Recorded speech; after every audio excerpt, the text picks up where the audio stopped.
So I'm assuming there's going to be no issues here. We did just have a slight issue getting started. Everything's working. Everything's great. We've got round of 16 action here between TaToH and Hearttt in Warlords 3. We've got Lands Madness to start it all off. TaToH here in the blue for this series, playing as the Slavs. And then we've got Hearttt on a new esports team, Wii Sports, not WII Sports, because I'll destroy Hearttt in some Wii tennis.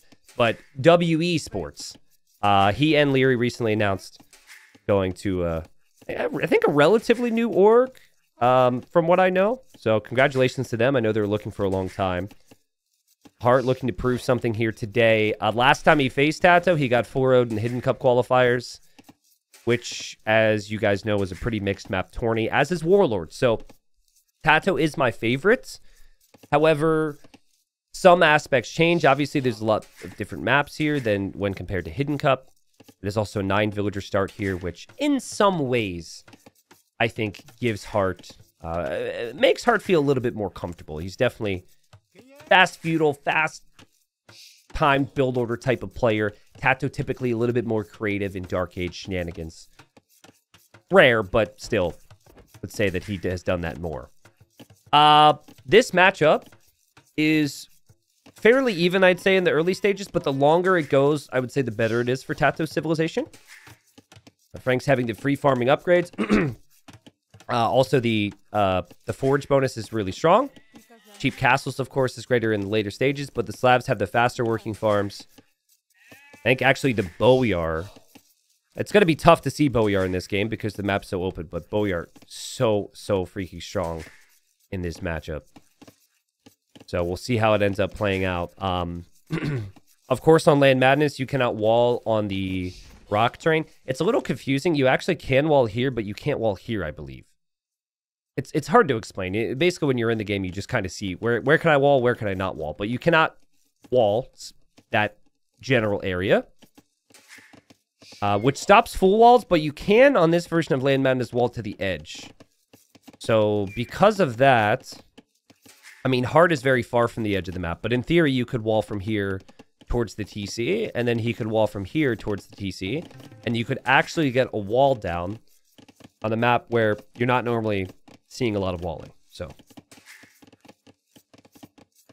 someone says, we never see Slavs played. Why now? Well, it's the perfect map. This map is typically all about spamming farms and adding scouts and spears. And I would say that Slavs are probably one of the best civilizations at that. I think you combine that with the fact that they match up pretty nicely against Franks. So matchup-wise, I think that also benefits TaToH a little bit here. Yeah, hand cannon and halb is really good against Boyars, but what hand cannon and halb don't have is a horse. They're slow, right? It's really hard to control the game with hand cannon and halb on an open map. Probably getting a little bit ahead of ourselves here if we're talking about hand cannons, though. It's very rare that we're going to see that in this matchup. So, TaToH and Hearttt both looking for each other. Heartt's actually going to try and go archers here, which is interesting. And he goes for the range. TaToH's going to go for the stable. Hearttt won't be surprised by that. TaToH looking for Hearttt right now. So, I don't mind the logic behind... what we're seeing here. By the way, mods, could we have the bracket command updated? We've got Warlords 3 as a command, guys, if you want the info, but I've seen like 6 people use bracket, and that's still another tournament's bracket. But like opening archers, it gives you a little bit more security up against the potential heavy spearman play from TaToH. So now TaToH has to think twice about that. And what TaToH would naturally move into is skirmishers. And what counters skirms? Well, what counters skirms? The scouts. And then, of course, we could just simply see, scouts from the Franks anyways. And then it becomes an archer scout play against scout skirm. A bonus that feels super smooth with the Slavs, it's really not that significant, but I really like it, is the pop space per military building. You get 5 population space per military building. It just feels very nice in these situations when you're trying to do a lot, focus on a lot. There's going to be the range for TaToH. He knows that his opponent's going to have Spearman Archer. And here comes Hearttt. So there's like a timing on this, right? Because before the skirms come out, this is your critical timing. It's really hard to kill villagers with such a small army, but the potential is there. And behind this, Hearttt going for a blacksmith. So I was wondering if maybe he'd consider a stable, but he wants to upgrade his archers. Skirmishers on the way out from TaToH, but he can't afford a lot of them just yet. The Spearman's there to potentially get some hits in on the starting scout there from Hearttt. This is the type of game that Hearttt is really good at, guys. Hearttt is very similar to Hera in that he's insane on these types of maps. I actually... Feels like maybe a bold statement. I think Hearttt is easy top 5 on Arabia. Maybe even top 3, honestly. Might be overestimating him. I think I've always had a lot of belief in the guy. I mean, you don't have to look very far to see how good he is. I think where Hearttt struggles is the mixed maps, right? Which is going to be a lot of in this series, so he better be ready. But he's just been pretty comfortable with this control so far.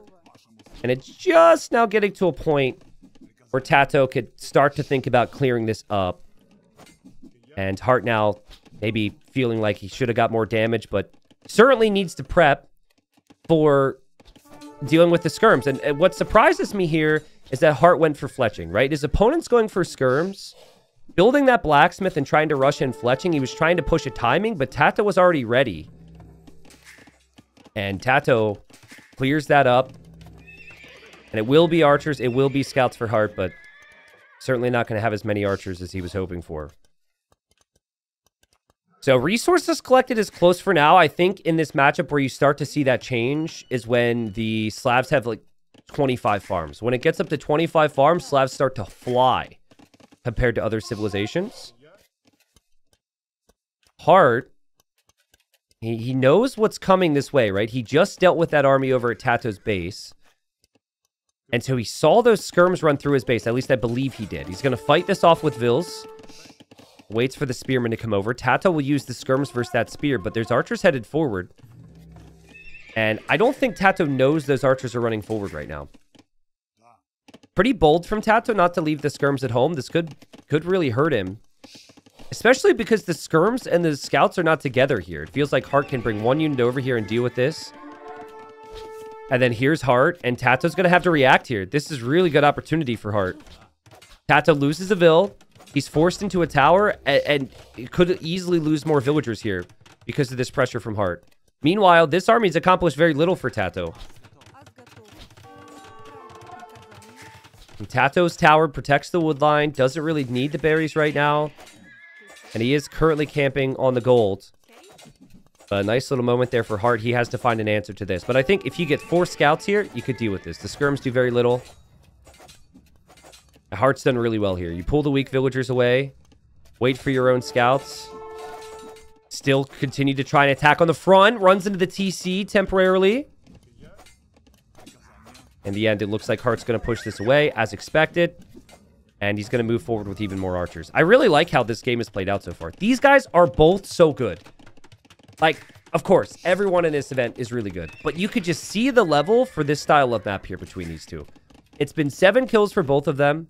Both players have asked some pretty big questions of the other so far. And, like, the scouting's been on point. They knew exactly what their opponent was going to go into. They prepared the counter to that. But TaToH, he doesn't want to make skirms any longer. This guy's going to go double stable here. He's going to add another stable now. He wants to go full scouts. Just completing armor now for his scouts. About to get forging. But it's his combo from Hearttt. He's got the ranged units always producing out of his archery range. And he's got scouts producing out of the stable. And TaToH did just get enough gold so he could get bloodlines for his scouts. Has to leave the gold, but he will have that available. He's just going to run away randomly with this villager. And Hearttt will know that's a new stable here. I think maybe it benefits Hearttt to just kind of sit here in the gold, deny that gold long term. It's not that important for TaToH, but it is. The stable is. So I think that TaToH is going to have to come address this at some point. Does find an archer there. And Heartt's just like, okay, where are you? I know you've got scouts. Are you going to come deal with me, or are you going to go to my base? Heartt needs to make sure his wood line is walled up. And TaToH just picking off the reinforcements. Kills another unit that's coming forward. I love how TaToH gave that no respect. Like, Heartt was so close to taking the stable out if he committed, but it just takes so long. He's unsure on if he should stick around and do that. Heartt should know the scouts are on the way. Should know some of them are weak. If they weren't weak, TaToH would take that fight. Would love to see Heartt walling in these villagers right now. It feels so important to protect these villagers in this wood line. But he's going to do so with the spearmen. And he goes back to the stable. We'll probably take the stable out. TaToH does not have enough army to stop the stable from going down. That's a pretty big deal for TaToH. Does have 2 stables over here, though. Heartt even getting armor for his spears, which is really rare. TaToH cannot take gold, which means Castle Age is not an easy option for him. The army from Heartt is really strong right now. Now, Heartt has a decision to make. It's like, you know that TaToH might be grouping up to kill your main fours. So, and it's only scouts, right? So you might want to have some spearmen, but then you need the defensive spearmen. And the spearmen are at home right now, so he doesn't have many spearmen here. TaToH's going to take the fight. He's going to clear up Heartt scouts. The archers still need some support here, and TaToH's going to continue to engage. There's a lot of archers from Heartt, but there's a lot of scouts from TaToH, and he continues to just patrol into this attack. And where are the spearmen? You're going to see the spears now running forward like, oh no, yeah, here they come. Well, here, a couple of them come, and, oh, what? TaToH goes back? I mean, I could be misjudging this. This is a really weak scout army. I really thought TaToH was going to jump on this. As is, I think this situation's more than fine for Heartt to defend his base, at least. Here, these spearmen get picked off by TaToH. Quick walls from Heartt. Insane play. Another spearman's going to get picked off, and TaToH's up to Castle Age. Remember when I said TaToH couldn't go Castle Age? Slav farms, guys. And Heartt still has to, like, very much pay attention to these scouts. This is so annoying. Not having scout presence right now is such an issue for Heartt. He can't threaten TaToH in the same way. And there's a hole! No! Disaster! Oh, and it's just like, there are some situations where I feel like the simple things help the best of players. And it just, having talked about it 5 minutes ago, I feel like just preemptively walling that when you know your opponent is full scouts could have kept those villagers alive. Heartt must not have realized there was a hole there. Now he's off of wood. He's sitting inside the TC. This is definitely going to add some issues to some issues he's having with his economy. And TaToH's still producing more scouts, but he needs an answer to this, guys. Look what TaToH did, though. He knows there's going to be archers coming forward. He has his wood protected, somewhat. And he knows the gold is then an issue, so he's actually bought the stone to build another tower there.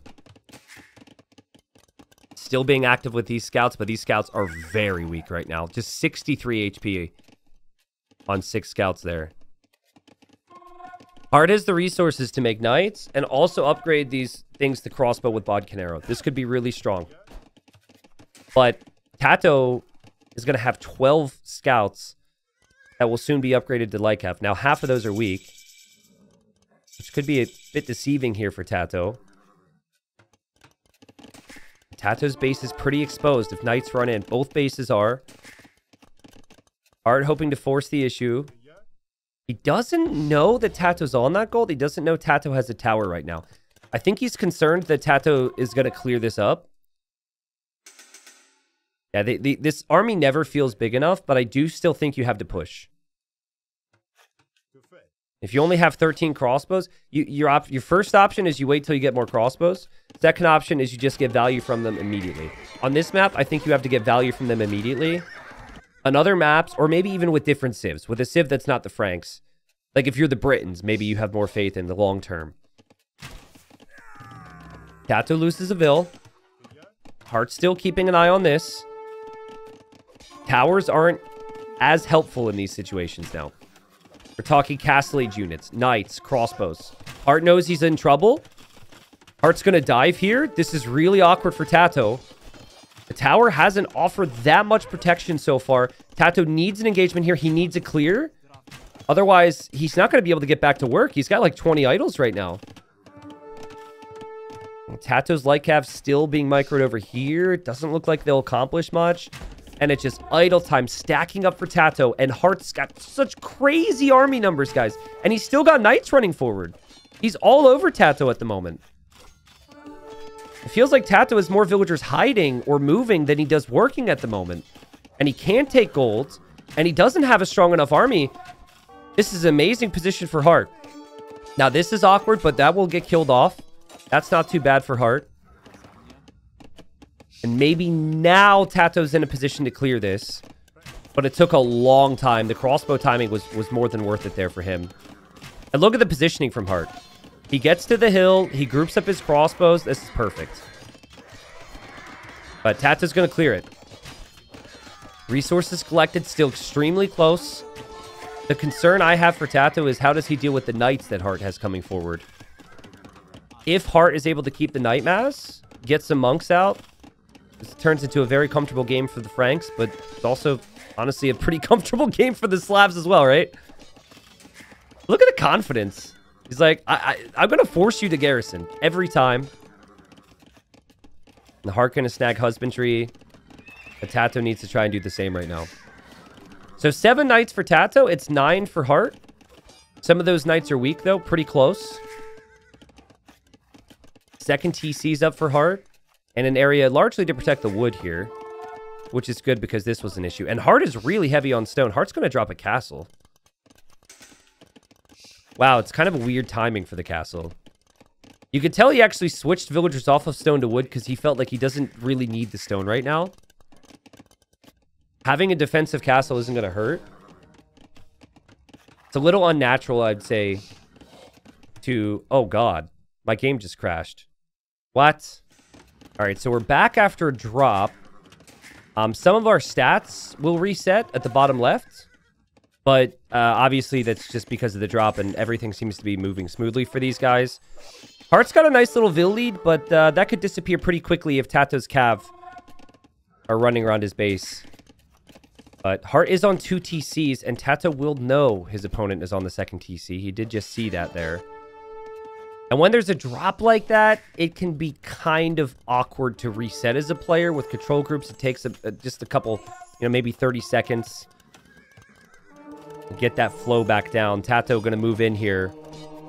He's not really able to make a move. We saw Heartt had the same issue where he moved into these knights, and then one monk can scare away 6 knights. Nice engagement there for TaToH. And, whoa, was that a conversion there? Or was that knight stuck inside the knights from TaToH? Honestly, can't really tell, but TaToH was also over here at the same time. TaToH's been extremely active with his army ever since the drop. Also going to snag relic number 1 here. But he's just now shifting over to stone, right? So Heartt's had a lot of time to get a nice Vill lead here. Vill lead isn't everything, though, if the army count isn't there. So Heartt's going to have to make sure that his army count stays up. He's done a really nice job managing this, though, in my opinion. Like, both TCs have been spamming nonstop. He's had monks out. I love the TC positions as well. This to protect the wood. That was actually the bigger concern. Now he's got a TC on gold. Gets another convert. What are these conversions? I'm also not hearing the little, like, jingle sound that happens after a conversion comes in. But TaToH's like, we have a tech for that now. He's going to go for devotion. What is that? How would you describe the sound after a conversion happens? Is it a jingle? I don't know what that is. Heartt is enough stone for a castle. Still hasn't placed one yet. He might want the right position for it. I just heard whatever that noise was. However you describe that, somewhere. Maybe capture it just bugged after the drop. And maybe Heartt regrets moving out so far with his monks there. TaToH using the Lightcav beautifully there. Heartt goes for TC number 4 now. A little quick wall. Knights get stacked. Knights get trapped. I think that's worth it for Heartt. Those knights are just going to go home and get healed up. Heartt unable to chase down the final 2 knights there, unfortunately, for him. But there's TC number 2 for TaToH. So, I mean, both players have the same amount of knights. Hearttt just has more villagers right now. This is a nice position for Hearttt. Plus, he's in a spot where he could drop a castle to protect gold. I think his best castle spot is actually here. You could place it on the hill right between those golds. You have this area protected with TCs. It is really this area that becomes the problem for you. This game will probably go late, guys. Where I seem to think the Slavs are superior, but I've seen the Franks win it as well. It's not like a Civ win by any means. It's just both Civs are basically good at the same thing, like Cav and Infantry and Eco. But I think the Slavs are slightly better in that way. Monk's hoping for conversions. TaToH doesn't get the conversion there. He ends up losing that. He is winning the fight, though. I think the amount of spearmen was a worry for him. Well done from Hearttt, guys. Both these players are playing so good. Sniping the monks. But TaToH just simply has more knights here, and that's a bad fight for Hearttt. Hearttt needs to back off. But he's not backing up towards any monks. So raids could be an issue. He needs to make sure he gets more army out in the field right now. Hearttt actually stopped there, recognizing that TaToH's knight was weak, just so he could snag that kill. And TaToH's got a lot of weak units. Like, these guys are all waiting to be healed up right now. Light Cav swooping in. Monk into the TC. Again, perfect play from Hearttt. TaToH's still just 2 town centers. TaToH's got good eco upgrades. He's got good resources collected, but he is not able to break Hearttt right now. Hearttt is in a perfect position to stabilize and defend this one and take this late. I think right now, a lot of people are going to say, why no pikemen, right? But right now, it is so awkward to go pikemen because fast units are just going to, with fast players, it's just going to lead to them outmaneuvering you. So I think going pikemen is more of a Imperial Age thing when you can go for Halb as well. For now, adding lots of stable units makes lots of sense. 70 villagers for TaToH, 95 for Hearttt. But Hearttt is really not producing as many knights as he could be right now. He's producing the vills, but he's not keeping up with TaToH's knight production. And TaToH's going to find 2 more villager kills, and that's what more knights are going to do. Make it 3 more villager kills. I love how TaToH... Oh! Okay, well, he's going to kill that monk. That's probably worth it. But I always love how TaToH will play long feudal age, long castle ages. Like, a lot of other players are going to try and switch up to the next age, or they're going to add the TCs a lot earlier. And there's obviously big reason for that. But TaToH is a player who loves to just take it an extra mile, an extra step with his production. And you could see why he does it, right? Because he's so good with his unit control here. That's going to be a villager down. This is a lot of idle time. But TaToH's not finished, and TaToH's got a massive army moving in over here at the same time. Now, Heartt's starting to produce lots of knights again, but he's chasing now. And he's reacting in a lot of different areas, which gets really tricky. And with TaToH having full upgrades soon for these knights, Heartt's got to catch up on upgrades too. And if he has an area which has 30 villagers around 1 TC, he will lose 15 of them because he just cannot hide in all the areas that he needs to here. Look at that from Hearttt. The walls around the monk does lose it anyways. That was pretty sick. TaToH still trying to take engagements.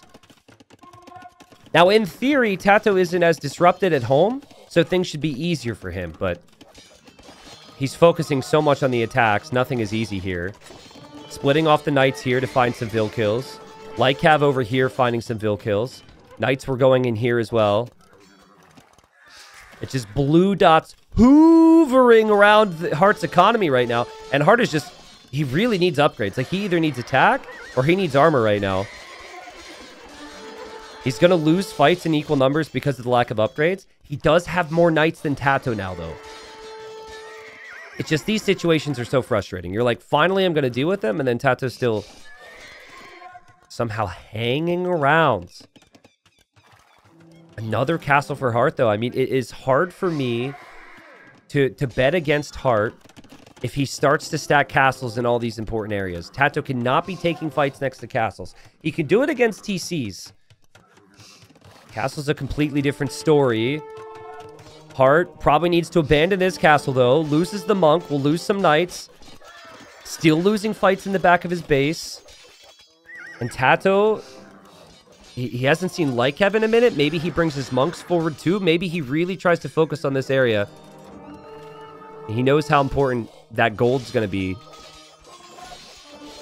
TaToH could maybe soon make Boyars. He's dropping his own castle at home. And that's the unit I think just wins this matchup. And oh man, remember when Hearttt, he had like a 25 villager lead. He's now only ahead by like 8. But he's got 12 or so villagers idle here. Monk goes down there. Another monk's going to end up dying here. Oh, man, it really feels like Hearttt is letting things slip away here. I mean, not letting things slip away. TaToH is just everywhere right now. There's armies all over. TaToH's even going to snag that relic. Still denying the castle foundation, hitting the wood line back here, looping back here to win another fight. And then let's not forget about the knights here. TaToH's in like 16 different spots right now. We have not looked at TaToH's base in 10 minutes. It has just been constant raids on Hearttt. And it's just crazy to me. I mean, Hearttt has TCs everywhere. He's got castles. He's got monks. And still TaToH's finding damage. TaToH's just a beast. He's just so good. Hearttt has played amazing here. Hearttt has played top 10 Age of Empires in this game. And he's just getting completely rolled. And here TaToH needs to defend so he can place this castle. It seems like he should be able to. He just has enough. Hearttt has lost 41 villagers since the restore, guys. And he'll know it, too. The score at the bottom right will tell him that. He'll know that TaToH's been pulling further and further ahead because of all the times he has to go back to a TC to press the go back to work. A lot of his farms are idle right now. He's getting ballistics for his castle fire and his TC fire. It's never a great sign. It's a good thing to do. I don't think it's a great sign, though. TaToH again, finding some kills. Baiting Hearttt out of position. And now we might see the Boyars. I would like to see the Boyars now, actually. Can someone remind me of the cost of a Boyar, please? Because there was a point where Boyars were never made. The devs made the Boyars very cheap. And I think right before they made the Boyars cheap, they made the, they gave them the detonates tech, which makes the castles... which makes the castles cheaper as well. 60 food, 70 gold. Yeah, it used to be like 80 gold and 70 food. So it's actually cheaper on gold to make a Boyar when compared to a knight, which I think is pretty insane. It's not like the unit itself, the Boyar, has necessarily been buffed. It's just how you get to them. TaToH's still producing knights, though. Obviously, it's a bit easier for you to continue to do that when you have so many stables, and that could be fine. But, I mean, even though the game might go imp, Heartt's on the way to imp right now, it really feels like Heartt's just going to be picked apart by knights. It's going to be so tough for him. Now you have to try and go for pikes, I think. TaToH just splitting up. And Hearttt might feel like this game is lost at this point, but he should still try. Try and go for that next step. Try and go for Halbs. TaToH is full knights. You are on the way to imp. But it's not even looking like he's going to have the wood and the food and the gold and everything he needs to get the Halb upgrade. Even dropping the barracks could be a problem for him. TaToH clicks up to imp as well. Snags the handcart upgrade. 150 villagers. And just when Hearttt has enough to deal with those knights, there's now more knights on the move. And Hearttt moves forward, and now he runs into castle. More villagers dying here. More villagers will die back here. Hearttt just cannot get enough to stop TaToH. And still wondering, will TaToH go for the unique techs here? Which I think would make a lot of sense. We do now have the unique techs on the casting program, guys. We also have this, which I didn't pull up at all. Looks like they switched the position of it. That position's fine, in my opinion. I mean, it does tell you, I guess stone is pretty relevant at this point. Only 5,000 stone remaining, but still plenty of gold remaining on the map, of course. Heartt's gotten quite a few conversions.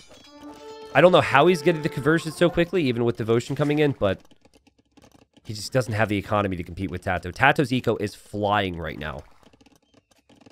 But apparently, there's detonates now. Apparently, he's not going to go for Boyars, which is surprising to me. It's really surprising to me. Like, if you want to stay on stables and go for Hussar and Raid, I get it. But to have, like, 3 castles and still not be making any Boyars is weird. I would hope to see, like, at least, like, some Boyars mixed in because of how tanky they can be. It's unfortunately a consistent issue for Hearttt where he feels like he finally gets enough to deal with one army, and then there's just a whole nother army that swoops into his base. Like, it must be so infuriating just how much army TaToH has at the moment and how untouchable TaToH seems. TaToH double-checked that gold, killed the outpost. We'll drop a castle there to protect that. Keep in mind, he's got a castle further down here to protect even more golds. He's got vision over most of the map right now. If Hearttt does attack him, he'll see it. I mean, he reacts with 1 villager there.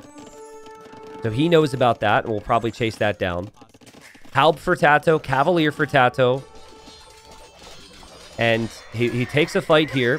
Halb is in for Hearttt, though. So Halb should be pretty strong here for Hearttt. I think, like, Halb Treb timing. If you can get enough Trebs to push some of these castles and get some Halbs in the mix on the front, that's your best way to get back into it right now if you're Hearttt. Really tough for you to try and stabilize this game too much. If you, like, are using Halbs purely to defend, it feels like TaToH's still just going to be able to do little dances around you. TaToH actually clicking Man-at-Arms now. So yeah, it seems like he's going to shift away from spending his gold on Cavalier. Gotta love how units patrol into a farm. I really hope they fix that, but I think that it's safer to save your golds and probably just use Hussars to raid now because it's just only food.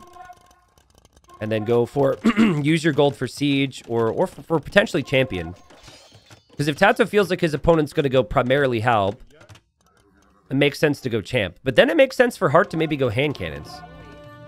Which we talked about at Dark Age. Like, Halb hand cannon can be really good against Slavs.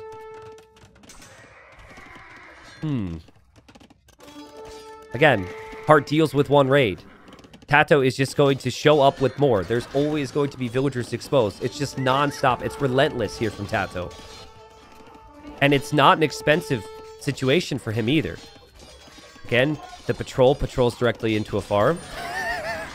TaToH could have killed a few more without that bug. And TaToH does need to brace himself for these Trebs potentially, but it still feels like he's just got so much army. 55 farmers with the Slavs. TaToH is yet to take a fight against Halbs and kill off the Halbs, though. There is that. Eventually, you do need to, face the music and engage against these guys. I've seen games lost in this position if you're not prepared with the right type of army to deal with the 60 or 70 Halbs that Heartt's going to have left over. Because the engagements we're looking at is primarily TaToH against Vils. Seems like TaToH's preparing his own Trebs to defend from the Treb push. And he is tech switching all the way to champion now. That would be the answer to Halb. And TaToH seems like he has the time. A lot of these Halbs from Hearttt are still chasing. It's not like Heartt's able to move forward and push it all. This is so smart from TaToH. He knew this would happen. So he just preps his own Trebs to Treb this down. And he's going to get Druzina now, which is a crazy expensive technology, but he has the resources for it. I don't think there's any risk of TaToH losing this castle. Hand cannon Halb could be a problem, but there's not many hand cannons yet. Let's see if TaToH engages. He's building a 1 villager castle here to deny the gold. And he is going to start Treb pushing in the north here against Hearttt. But honestly, Heartt's played really good to stay alive in this game. It's felt like he's been super dead for a long time. He needs to just continue this push. You cannot allow yourself to be too distracted now. If you don't push through the middle, you're dead. So you push through the middle. You hope that hand cannons are enough. He only has 7 hand cannons, though.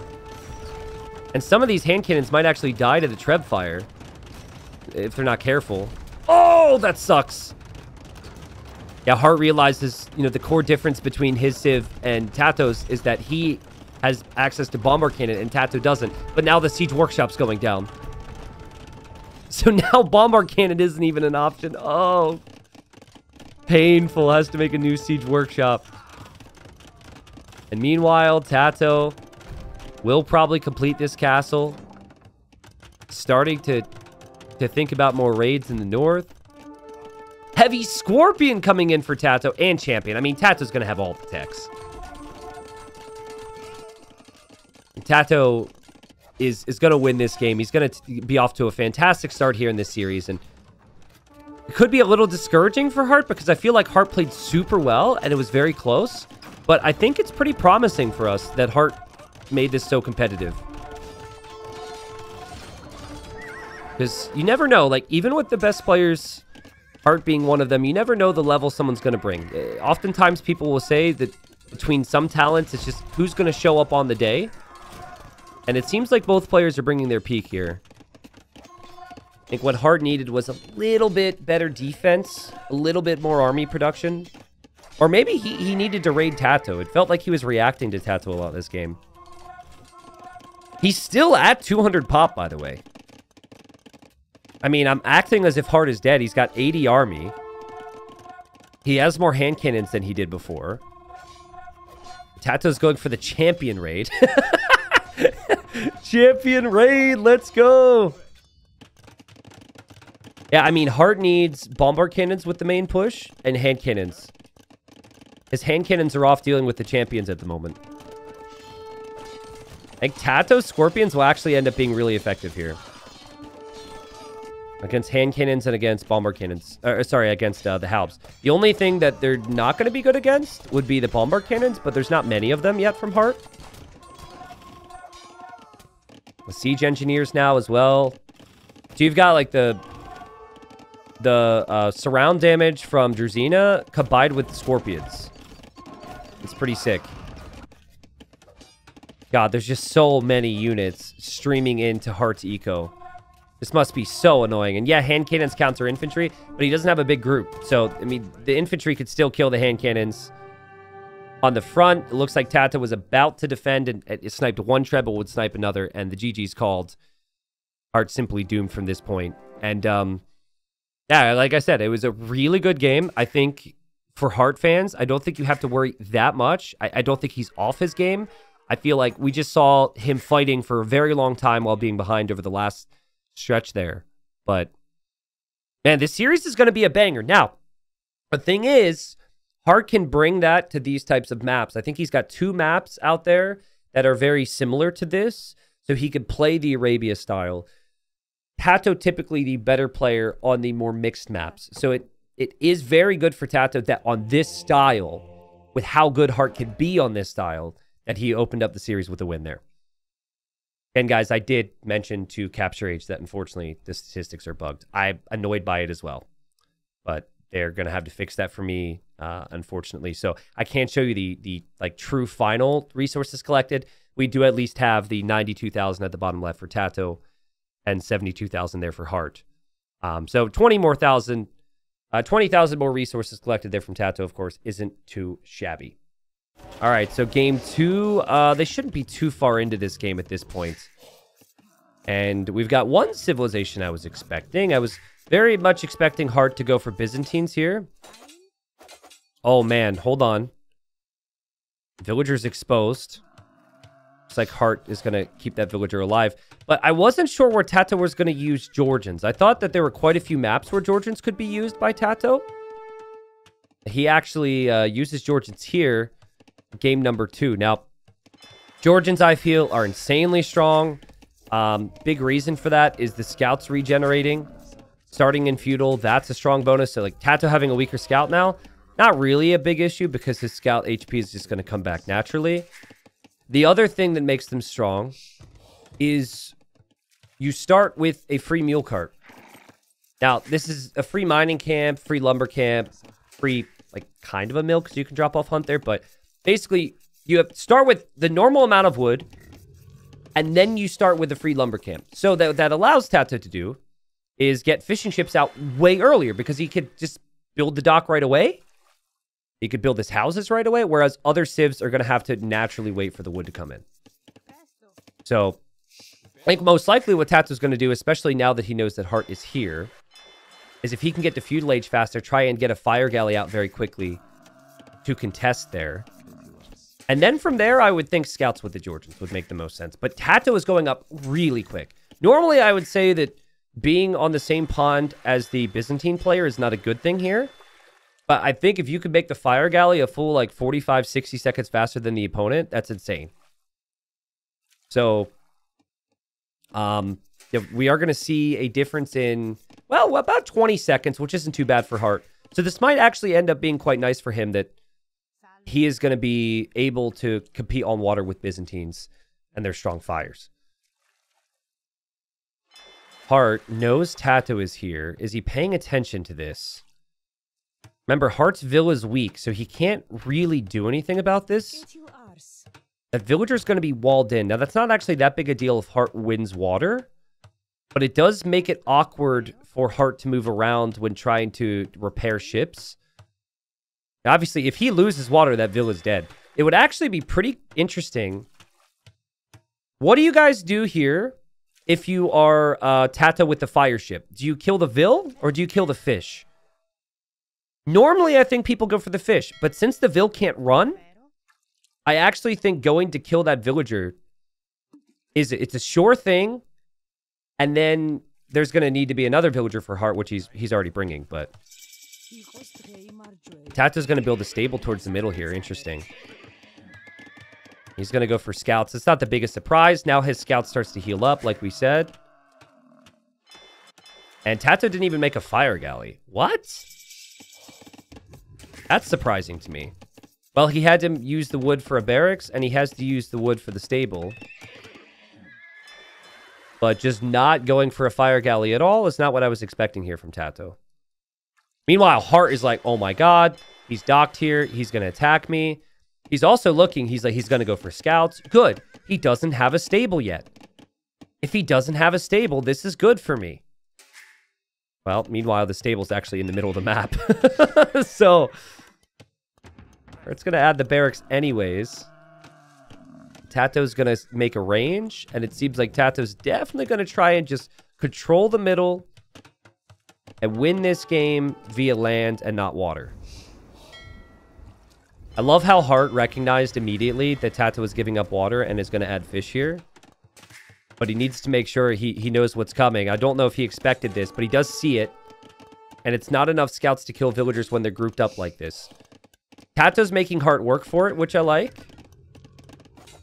And Heartt's got to be so confused. He doesn't see these buildings at all, but he is going to sneak over here.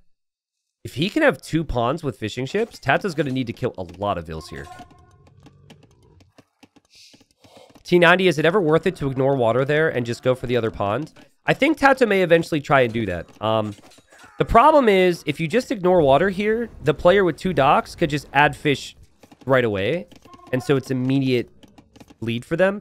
I personally like to see you try and make the opponent work a little bit harder, but TaToH is coming in with so much pressure. He's already on archers.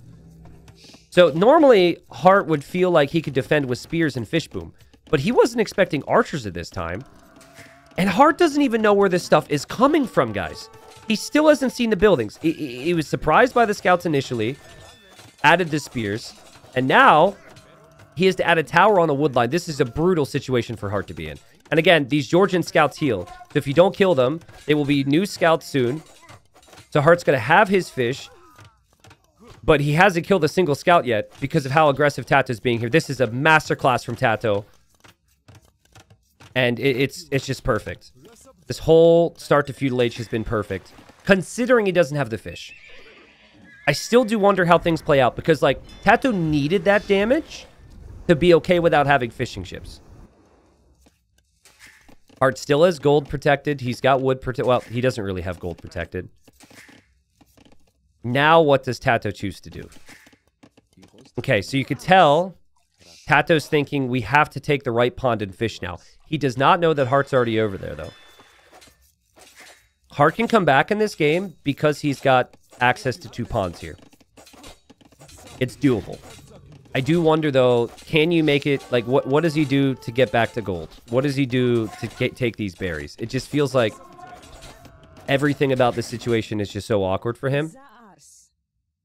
I think one of TaToH's villagers got attacked by this fire ship here. Yeah, it definitely did.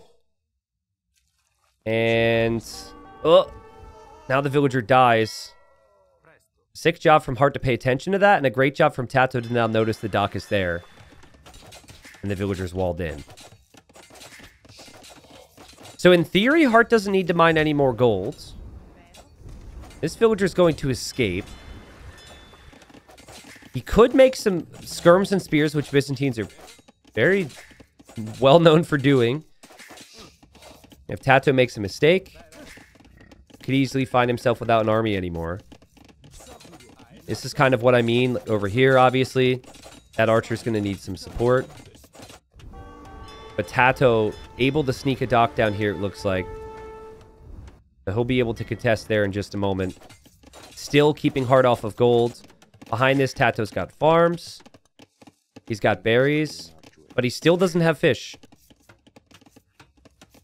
Still doesn't have fish. And Hearttt is Byzantines. If you aren't completely dead with Byzantines, if you could just hang in there in Castle Age, they just feel so strong.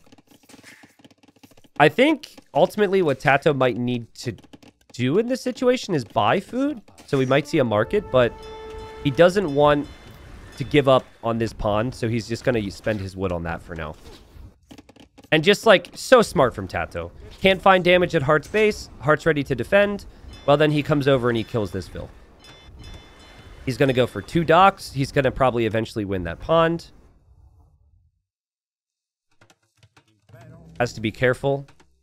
Hearttt could find him in the middle. But he always has vision there. He always has an idea of what's happening with Hearttt. And he sees Heartt's spears now. If TaToH continues this way, Hearttt could have some big problems. And Hearttt, he was just about to push out. He was just like, okay, maybe I can get a counterattack in. And now the scouts and archers are coming in again. God, this is so awkward right now for Hearttt. Still think he can actually defend it. Like, he could actually defend this, and he can go to Castle Age, and he could be okay. But TaToH has just played so well here. TaToH diving a little bit too deep, and Heartt's going to clear this, guys. Clears 2 of the archers. Scout's obviously just going to run away. And there goes TaToH on the way to the next stage. I like how TaToH, as he's obviously going to lose these archers, is at least taking Hearttt to the north of the map. That's really smart. That's where you want to go. And Tiger might actually end up getting a kill here. Well, every time I see this map... Oh! Oh! Woo, woo, woo! Every time I see this map, whoever controls the middle tends to win the game. Siege Workshop here, Monastery here, even Town Centers in the middle. That seems to be the meta these days. Because this hill is directly between the 2 players. So, I think we're going to see that. Man, Byzantine fires are so freaking strong here. TaToH gets the repair in, gets the kill. Beautiful play from TaToH. And he has all but won this pond right now, I would say. Still has to take out the dock from Hearttt to feel comfortable enough fishing there. Hearttt just now clicks to Castle Age. And there's even more scouts from TaToH that are again regenerating. So they could take a fight, and as long as they survive, which that one didn't, but as long as they survive, they'll be brand new. And they heal even faster at this point, once Castle Age arrives. TaToH just played so open, so aggressive, so comfortable, man. And I feel for Hearttt because Hearttt played so well in game 1. He's played so solid here, but it's like TaToH seems to be slightly better with execution and maybe slightly better with like strategy. If this game is an example of it. It's just... The way TaToH plays is just... It's so exciting to watch his play. I think TaToH, it might be my favorite style. Like, if I could become a player tomorrow, obviously I'd love to win. So maybe I'd be like, you know, Prime Viper. or Hera right now. But like, the way TaToH plays is just so freaking fun to watch. And the way he sees the game, especially when you get to know him, hear him talk about the game. 40 seconds until Heartt's in Castle Age. Then he could maybe make some camels. The TaToH will be able to fish now, which he hasn't done in a long time. Still no second TC, though. I mean, like, we're saying TaToH this, TaToH that. Heartt has stayed alive. Heartt could make some camels against the scouts. He is Byzantines.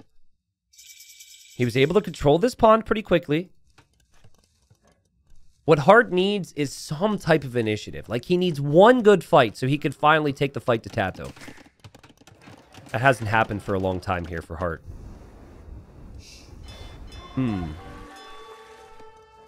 Again, scouts are regenning. It's pretty slow. Once a monk comes into the mix, though, things will be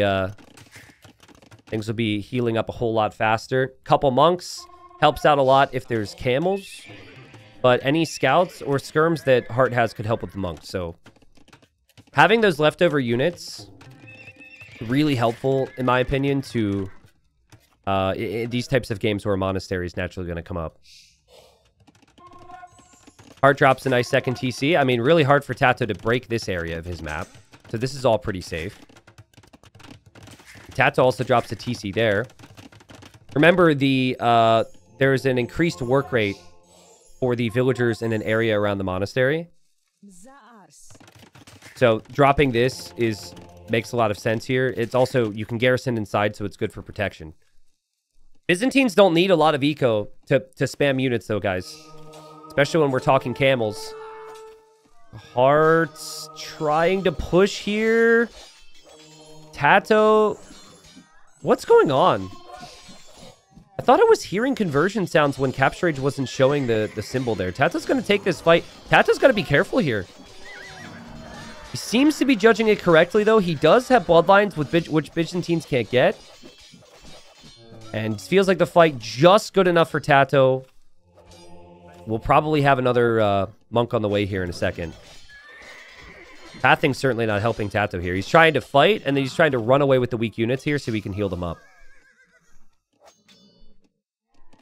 It's kind of rough for Heartt now that he doesn't have as many leftover skirms. That does make maybe a pike switch more possible later on for TaToH, but we aren't likely to see that at this point for TaToH anyways. Heartt is just without the hill, but he's going to drop a TC here. I think Heartt's way back is still there. I think if you boom up on 3 TCs, you get this stone, and then you win a big fight, drop a castle in the middle. I mean, good luck stopping that if that castle actually goes up. That's the win condition at this point, in my opinion. So, yeah, I guess we'll see how it plays out. TaToH, again, can fish this area. There's still fish remaining. Heartt's fishing ships are running out of food now. So, fish traps are going to be needed. Timing's a bit awkward for him. I don't know if it's really going to be there. Well, TaToH seemed to notice this army was coming to his base. He's just going to come home now. Still keeping an eye on the front. He researched Town Watch really early.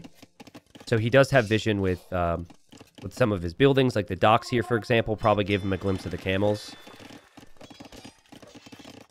And then there's also Monk bringing in the relic here. That'll come to the home fortified church. And it's just like TaToH always has enough to push back Heartt. And Heartt doesn't have husbandry, so his units are super slow. And no, Heartt! Yikes. TaToH doesn't get any conversions somehow. I'd be shaking my head a little bit. I felt like Heartt's conversions were very fast in the first game. Didn't seem like the game returned the favor there for TaToH. And TaToH's going to back away. Holy Broken says video games aren't quick twitch, don't have a peak like NFL or anything. I don't know what you're talking about right now, but I disagree. As someone who feels like their wrists are that of a 50-year-old man. Wear and tear is a definite thing in video games. I'm pretty sure in other esports, could be wrong. I actually am saying this as someone who doesn't really know what he's talking about. Pretty sure in other esports, it's really common for people to just have a couple-year career.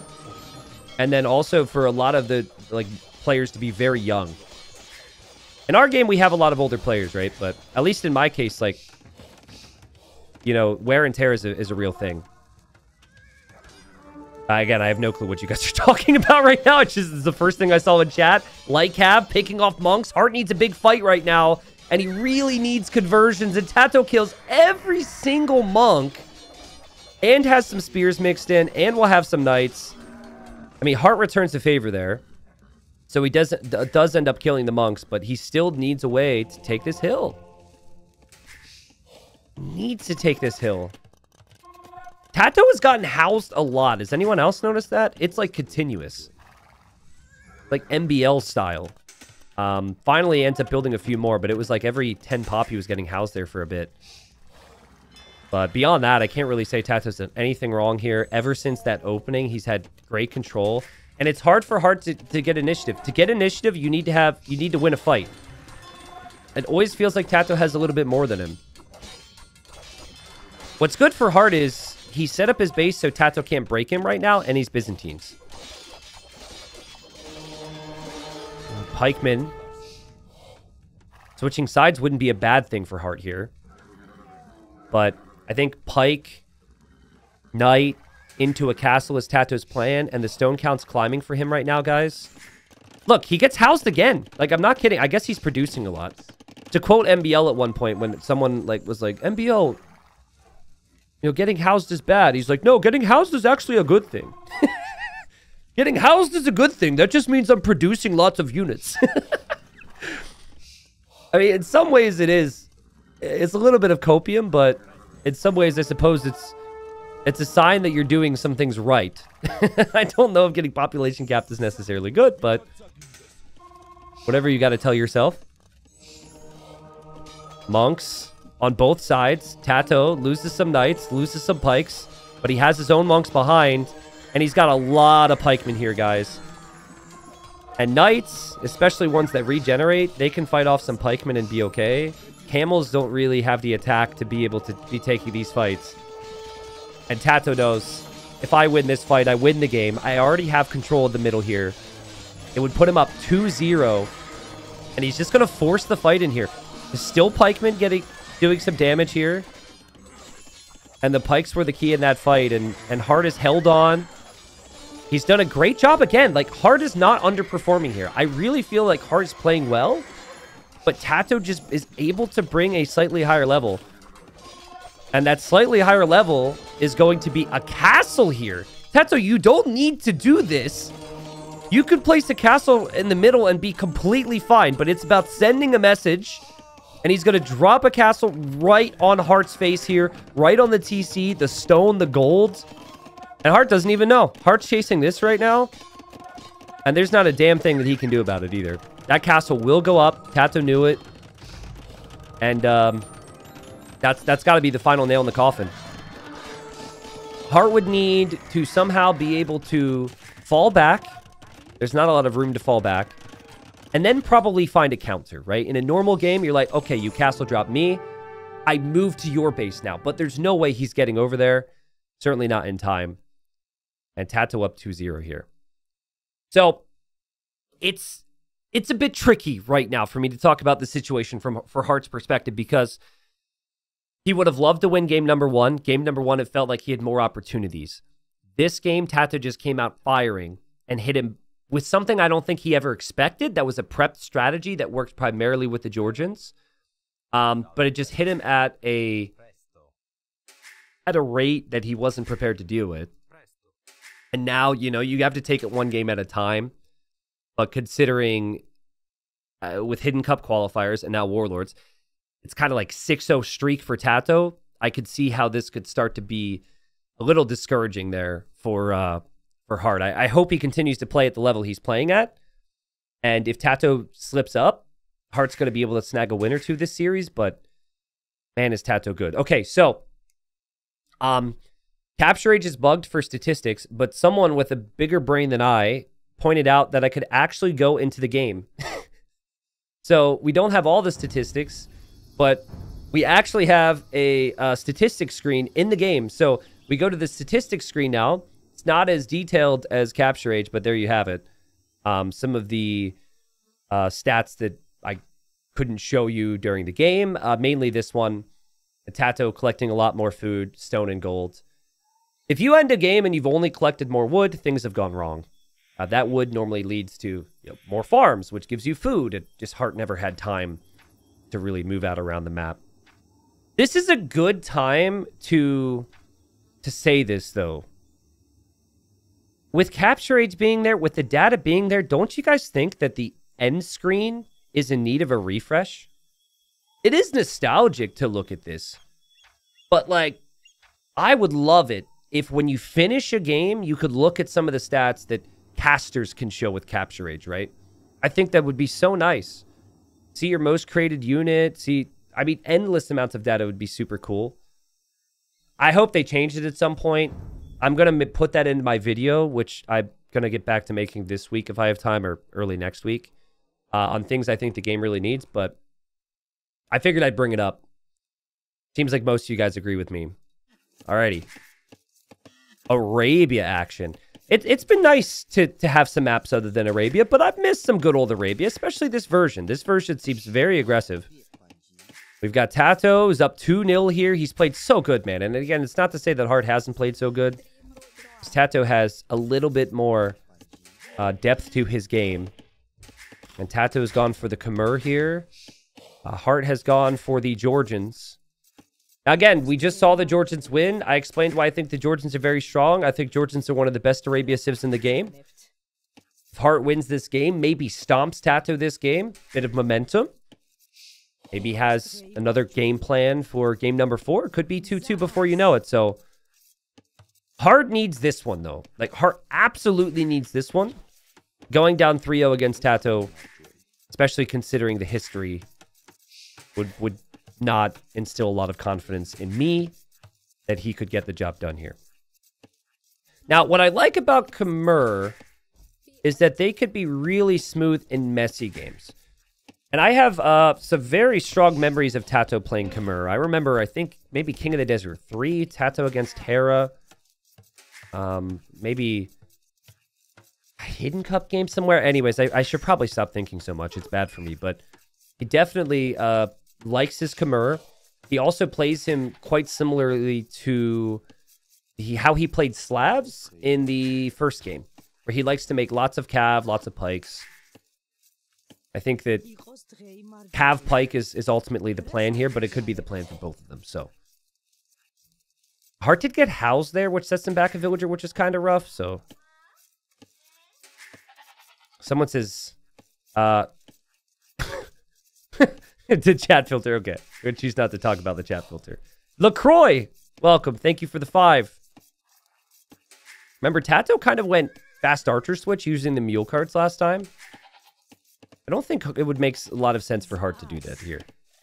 I think what you really want to focus on against the Khmer is you want to apply pressure using spearmen, because the Khmer can't really use their own spearmen. I think... Well, would you guys make spearmen against Georgian scouts? You have to, right? I think you have to. The frustrating thing is that if you get so close to killing them, that's not enough. They will be new scouts at some point. So, but you can't just not make spears at some point. I think what you do with the Khmer, though, TaToH's made farms too, which is interesting. You don't normally see that. What you do is the Khmer is you make the stable in early feudal, because you don't need the barracks. And then, right when your opponent gets to a dangerous number of scouts, then you add the barracks so you can add spears. You do not need to do what other civs do, what Hearttt is doing, and build the barracks first, though. But I think it's at a point where you might need spears. Or you can just, if you could wall in everything properly, you could actually position your eco where you never need spears. Actually could see a world where TaToH never takes these berries. This is really exposed. Even though he won't have Horse Collar, it still makes sense to just farm like a madman. Like, how is Hearttt supposed to damage this right now? Churlo, Hearttt and Leary are on a new team. It's called Wii Sports. It's a newer esports org from Germany. And I think that was announced earlier this week. I knew about it for a while. I knew it was upcoming. I've spoken to basically the guy who is, I don't know his exact title, so don't quote me on this, but who works for Wii Sports is a guy who used to work for GL, so I think he really liked the Age of Empires scene and ended up moving to a different org, I guess. So really happy for Hearttt and Leary. I spoke to them in like January because they, you know, for Aftermath, there was no like sponsorship. There was no actual team. It was just kind of like a team of friends. And to have more opportunities for players, regardless of what that is good. Good to see. So also, of course, good to see another team wanting to be involved in the scene is always good. So haven't Wii Sports been running CS events in Europe for a while? Dude, I have no clue. I haven't done a lot of research. I saw they've got 2,000 followers on Twitter, and I know they just entered the Age of Empires scene. So I just assumed I used the word new for that reason. So, but I don't know. Is there a hole here? That looks like there could be a hole here. I know it doesn't seem like it, but if you click the boxes, I believe there is a one-tile gap that neither player noticed there. Does TaToH not know where Hearttt is at the moment? No, he does. He's just doing a loop around the wood line. And so far, TaToH is not out of the barracks. Yeah, so he just said, screw the mill. I don't even need it. He's going for full scouts here. And meanwhile, Hearttt he's going for the more full wall approach, as players tend to do here. But he seems to just accepted that he needs to defend. He's not taking any risks trying to find damage where there is none. At this point, the only time he's going to damage TaToH is when TaToH farms too far away from his TC. Yeah, grid mod while casting would look pretty bad, but I'm pretty certain there's a hole there. We won't really know until a villager tries to path to an outside tree. But, you know, while TaToH has all these scouts, again, he needs to make sure that when he's taking these fights, he ends up winning these fights. Because against the Georgians, they're going to regenerate over time. It is very slow, right? So if you're taking continuous engagements, especially in Feudal, it doesn't play as big a role. I think it is normally an issue if you undermake army against the Georgians. If you're trying to be defensive, against other civs, you could do that. Because it's like, okay, they have 3 scouts remaining. They're all weak. You could just chill. But against Georgians, that's where it's going to be a problem. I swear there's a hole there, but apparently not. Dude, he's standing in the hole, man. TaToH would have checked by now, I believe. So I'm most likely wrong. There used to be a way that the casters could check. You could, like, try and build something there. House is being attacked. Hearttt making a lot of spearmen at home. TaToH completes forging now, but that's not enough to convincingly fight off 3 spearmen. He thinks about splitting groups and distracting Hearttt. Meanwhile, Heartt's still attacking these houses. Hearttt has to be careful he doesn't get lured away by anything here, and TaToH misclicked the farm there. Maybe earlier he wasn't patrolling into the farm. That looked like a click. And unfortunately, right now for TaToH, he can't actually engage against this because they're spearmen. So that's kind of the wild thing here. Oh, Hearttt is housed? He's not going to be housed anymore. He's going to lose a vill, and he's going to lose another vill. So he's losing the villagers building the houses, which unhouses him, but then he still needs a house. That was a fun sentence. First 2 kills of the game. Beautiful play from TaToH. Again, he's so clean. And now he does move out, but he places the houses there so he can hop in and out of the houses to be safe. I think Hearttt might be thinking, okay, maybe I can breathe a little bit. Maybe those scouts won't come back over to me. TaToH in and out of the house here. Honestly, TaToH doesn't really need the gold right now. He already got bloodlines. TaToH killed another villager on a farm there. Just crazy activity from TaToH. I don't know. I've seen games lost from this position. I know TaToH has the lead with vill kills, but he still needs to fight this, and he cannot easily fight it until he either brings all of his scouts home or makes more scouts or makes spears. TaToH has still done a phenomenal job. I feel like we're moments away from TaToH coming home to try and engage against this. There are only 2 spearmen here. TaToH's trying to... He knows he'll lose this house. So he tried to wall in his vills. Oh, no way, dude. Dude, get out of here with that crap, TaToH. That is hilarious. He hops out of the house. He walls in his vills so he could repair the house. He's bringing his scouts home to save the day. Uh-oh. Uh-oh. If he times a quick wall, I'll lose my mind. No. Okay. Villagers are trapped. Nice job from Hearttt to realize that the nifty move from TaToH wasn't enough. 2 villagers go down for TaToH. All the scouts come home for TaToH, and TaToH could probably head back to gold now. Hearttt needs to bring his army forward. We should see some spears moving forward now. Because he's going to end up... Well, his scout army is pretty strong, but yeah, he's going to end up losing his spears. TaToH engages, kills the spearman first. And TaToH's army is an army with full upgrades. Actually, not full upgrades, but has bloodlines at least, which Hearttt doesn't have right now. Well, TaToH, because he was off gold, forced to build a market. Sells his stone, clicks up, so he's on the way. But Hearttt is the stronger army, guys. And Heartt's army, especially since that regen is continuous here, really strong. TaToH doesn't have an army to defend his gold that easily. In 2 minutes, TaToH could get upgrades, get light cav, go for knights, maybe. I say knights, I mean, the guy's got 1 on gold. It feels like it's going to be pure light cav. Hearttt still hasn't clicked up, though, so Hearttt needs to push. And honestly, TaToH needs to build a mill and just get horse color for all these farms that are starting to reseed. I really think it's worth it. You don't need the mill and the berries at this point. TaToH 10 scouts, Hearttt 11. TaToH is being so... You really gotta respect it. He's being such a nerd. That bill is so weak. That is just so funny. I don't think people realize how hard that is. And Hearttt, you know it's good when the opponent just gives up. Uh-oh. Whoop! The opponent just kind of gives up on thinking that they could kill the Vil when the Vil's that weak. I still think, like, Hearttt is in a fine position. He's distracted TaToH a lot. But Hearttt was just really... I think what Hearttt would have benefited from here is bringing a few more spearmen forward. Could be wrong on that, though. TaToH might see that and counterattack him. It's so tough, man. TaToH is going to wait for that light cav upgrade. There are the spearmen. Into the TC they go. And Hearttt, who may already have lost a little bit of hope based on the first 2 games, might be realizing that this is not a great situation for him now. Fighting underneath the TC. TaToH's light cav upgrade isn't in yet, which is a positive for Hearttt, but it will be. And I think he's just trying to give himself a little bit more time. Like, this engagement gave him 30 seconds of peace at home that he wouldn't have otherwise had.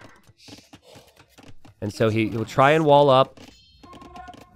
Wouldn't actually hate Hearttt trying to just send these scouts right back into TaToH's eco. TaToH going to drop a second TC here. But you see my point earlier is that TaToH just plays the commerce so open with so much army. He may be the best at not having to add any spearmen here. It's really interesting. I think adding spearmen would have helped in some situations, but like, we might see in a moment that the spearmen for Hearttt won't matter at all if TaToH just has enough cav to engage on them. Well, TaToH added a monastery, but it won't be too many monks or many knights until he really saturates this gold. But for now, he can't really break into Heartt's base. And clicking through. And Hearttt realizes, TaToH's not going to be in my base. I'm going to head over to his. I mean, TaToH is 1 bad overchop away from some problems here. And Hearttt will have 12 cav that could be upgraded to light cav. This is a situation that could easily turn into Heartt's favor here. Oh, man, no hole. These trees also really low on wood. Here could be some holes. It's really tough to tell with the elevation. Beautiful play from TaToH. He's going to come home to clear this. If Hearttt could get pikemen right now, that's huge. This being 5 pikemen with light cav could be so nice for him. It's like TaToH's playing special kind of Tetris here. Just like, God, like how is there not a hole yet? It's really unbelievable. And just as Hearttt thinks, okay, let's do some damage. Here's the rest of the army now from TaToH. TaToH into the TC. Forgot a villager there. And TaToH will chase this cav away. Hearttt getting +2 armor. Hearttt will mix in Knights, but Hearttt is falling behind in Vils. Now, guys, game 1, it was Hearttt who added the TCs earlier, and it was Hearttt who eventually lost that game even with the villager lead because TaToH was able to dictate the pace of the game and raid him. TaToH had additional upgrades. In theory right now, if you look at res collected, very close, okay? Hearttt should be able to justify a little bit more army production. Now, how much more? It's negligible, but still. Let's see if TaToH can hold this position. You're waiting for that eco to kick in, essentially, and pay off for you. TaToH healing the old-fashioned way with monks. And Hearttt slowly healing as he moves around here with the Georgians. I think Hearttt doing the right thing here. It's hard to be that active underneath TCs with Knights. But like Cav, you're not going to complain too much. It just feels like TaToH is so much more here. He says, heal that, bro. Great engagement for TaToH. Does TaToH have husbandry? And Hearttt doesn't? What's the deal here? No. But their Knights are over here now. Scorpion was added for a couple spears. Scorpion's going to get sniped. Monks are around, though. And Hearttt... Oh, that's really nice snipe there from Hearttt. That's beautiful work. Kills the monk. Gets away with the Knights. Still harassing TaToH here. Able to chill back at home. TaToH, 18 Lycav. Just one Knight, though. So he doesn't really have the strongest army here. This is a good engagement for Hearttt. TaToH just running forward to try and snipe monks. This engagement should be pretty good for TaToH. I know that he has no Knights, but... Well, he does actually have Knights. A little surprised he's not taking that, but Knights are much stronger than Lycav. He just wants to be sure he doesn't take give a good engagement to Hearttt here. Heartt's tracking this, which is perfect. Heartt's bringing in more army, which is great. Heartt's on 2 TCs. We look back at his eco. His eco is really good, guys. Like, Hearttt is so good on these types of maps. And it actually feels similar to game number 1. It's only the roles have reversed. Hearttt is starting to be able to take some initiative here. And kills the monk. And is all around TaToH. There's a hole. What? There's not a hole. Okay. Still only 5 villagers have died in this game, which is insane to me. KD's really close. One bad fight for either player could turn things around. But it's, you know, it's easy to continue to take good fights if you are the one controlling the game. And also look at the HP on the Lycav. And it's like every time, a lot of these Lycav are old Lycav. These guys have seen it all. They have done a lot. This Lycav has dealt 600 damage on his own. And actually taken... Oh, the taken damage is interesting. So they've taken 453 damage, but they're almost new again. That's actually a really interesting stat to look at with the regenerating Cav. They're not old. They're still in their prime. Yeah. Yeah, I like it. TaToH does not have horse color. A lot of these farms are reseeding quite quickly, and you know he's losing a lot of wood that way. But at the end of the day, a lot of farms is a lot of farms. So it is something that you look to. It is something I think players need to think about. TaToH's going to build a mill now, but I still think it could end up being okay for TaToH just because he's got so many farms. But so does Hearttt. Heartt's got 30 farms right now, guys. He's also shifted to stone. Can you imagine a castle on the front here? Could be so good. That monk is a goner. Hearttt knows what he's doing here. The Heartt's going to snipe that monk and just run away immediately with his Lycav. Perfect play from Hearttt. Yeah, we're going to have a really big engagement soon. This has reached a point where neither player really has a lot of monks for defense. Obviously, TaToH's got some for healing, but he's only got 2 or 3. Hearttt has +2 armor. His eco has reached a state where he can produce nonstop out of his TCs and his stables. He's got so many units in queue. And, you know, he's been poking, he's been prodding, he's been trying to find weaknesses for TaToH, but I think maybe, especially if you see the barracks, I think we might just see Hearttt just dive in for engagements here soon. It's been long overdue for him. A good engagement against TaToH. Here, he can't break through. Here, he finds some villager kills, but TaToH still has enough army to defend. So you have a choice here if you're Hearttt. You could add your own barracks and also go pikemen. Or you could say screw it and just continue to go with lots of knights. I don't think either is necessarily wrong. I think it is easier for you to control the game if you stay on full knights. That is a more immediate impact than trying to make a tech switch into pikemen. Pikemen are, again, still very slow. And they would still lose to knights in these numbers. You would need a lot of pikemen to make a difference. You get up to like 15 pikes with your knights, and if you're TaToH, though, that combination can be really strong. TaToH looping with the light cav, hoping to kill the monks, and that is just perfect micro. That is just so good. That is just so well executed. Look at him get away with most of this to fall back home as well. Where he's waiting with some monks, and now he's going to have some pikemen in front of his monks, which makes it tougher for Hearttt to engage. That's a good fight for Hearttt, though. Really nice find for Hearttt. Oof.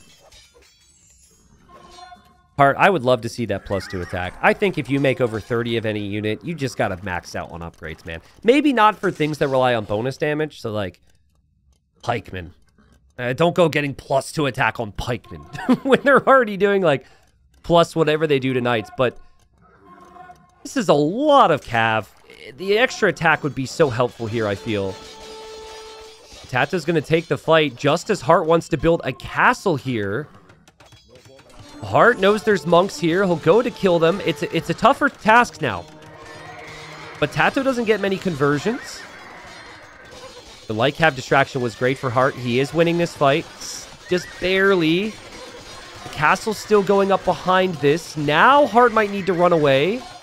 He still feels like if he kills units and gets out of here, he'll regen and he can complete this castle. Oh no. Hearttt wall them. Hearttt be careful. Hearttt be careful. 70%. A lot of Heartt's units are weak here. TaToH needs to get the knights around. There's no doubt. There's no doubt. There's no doubt. 98% it goes up. And Hearttt can just send everything into the castle now. Heartt's actually having a pretty big shortage on gold, I'm noticing right now. But that is a really good castle. This castle makes it so difficult for TaToH to advance forward and raid now. And that's exactly what TaToH wanted to do. He's flooding both knights and pikes right towards Heartt's base. I'd like to see Hearttt click up to Imp. Drop a castle on this hill, protect this area, click up to Imp. Maybe think about hand cannons. I mean, could also add his own pikemen. He's got lots of options here. Hearttt might be down 2 games, and yes, TaToH, went beast mode so far today, but Hearttt never lost a game while playing poorly. He's always been playing really well. This is the first time, I'd say, where Hearttt has really controlled the game for a while himself, and I'm curious to see if he can close it out now or if TaToH can bring this back, because it feels like TaToH's got a little bit more fight here. Just a little bit more fight than Hearttt was able to show when Hearttt fell behind. This is a good castle. I like that castle. This hill, though, probably the biggest worry right now for Hearttt, because this is where most of his gold is. We've got Manaspa on the field now for Hearttt. But TaToH still has pikes, and TaToH still has knights around, and it does feel like he's not being surprised by this. Hearttt, maybe his best friend right now could be a market. TaToH as a 20 vill lead all of a sudden. TaToH is a 20 population lead all of a sudden. And like, TaToH said, do you just want to spam knights, bud? Cool. I will get the upgrades for the pikemen. He's got full upgrades. I will be happy with these engagements. And yeah, I mean, Heartt's winning the fights, but it is getting costly, I feel. Hearttt clears this up. Castle in the middle, super important there. TaToH wants to castle there. Oh, boy. Oh, boy. All right, chat. Does it go up? Yes or no? Does this castle go up? It's Manaspa now. Manaspa have higher attack than the knights have had. But they have less HP. Oh, man. This area is so critical. Heartt's got to go up to win. Heartt's got to click up. He's been so close to having the resources to go up for so long. Like, selling off some wood and some food to go imp would be massive here. This castle's going up. Hearttt has clicked up to imp. Not this TC, which is good for him. But this castle is most likely going to go up if the pikemen are here to protect. Now, TaToH is not going to win the game with this castle. But he's all the focus on Hearttt at the moment. And he's going to deny some of Heartt's gold. Manaspa on the hill, knights on the hill. That's best case scenario to clear out the pikes. And TaToH forces a fight that he's not winning. But he's not winning yet, guys. Because once the castle's up and more reinforcements start piling in, this TC isn't much protection. And, I mean, Hearttt needs a castle on this freaking hill, man.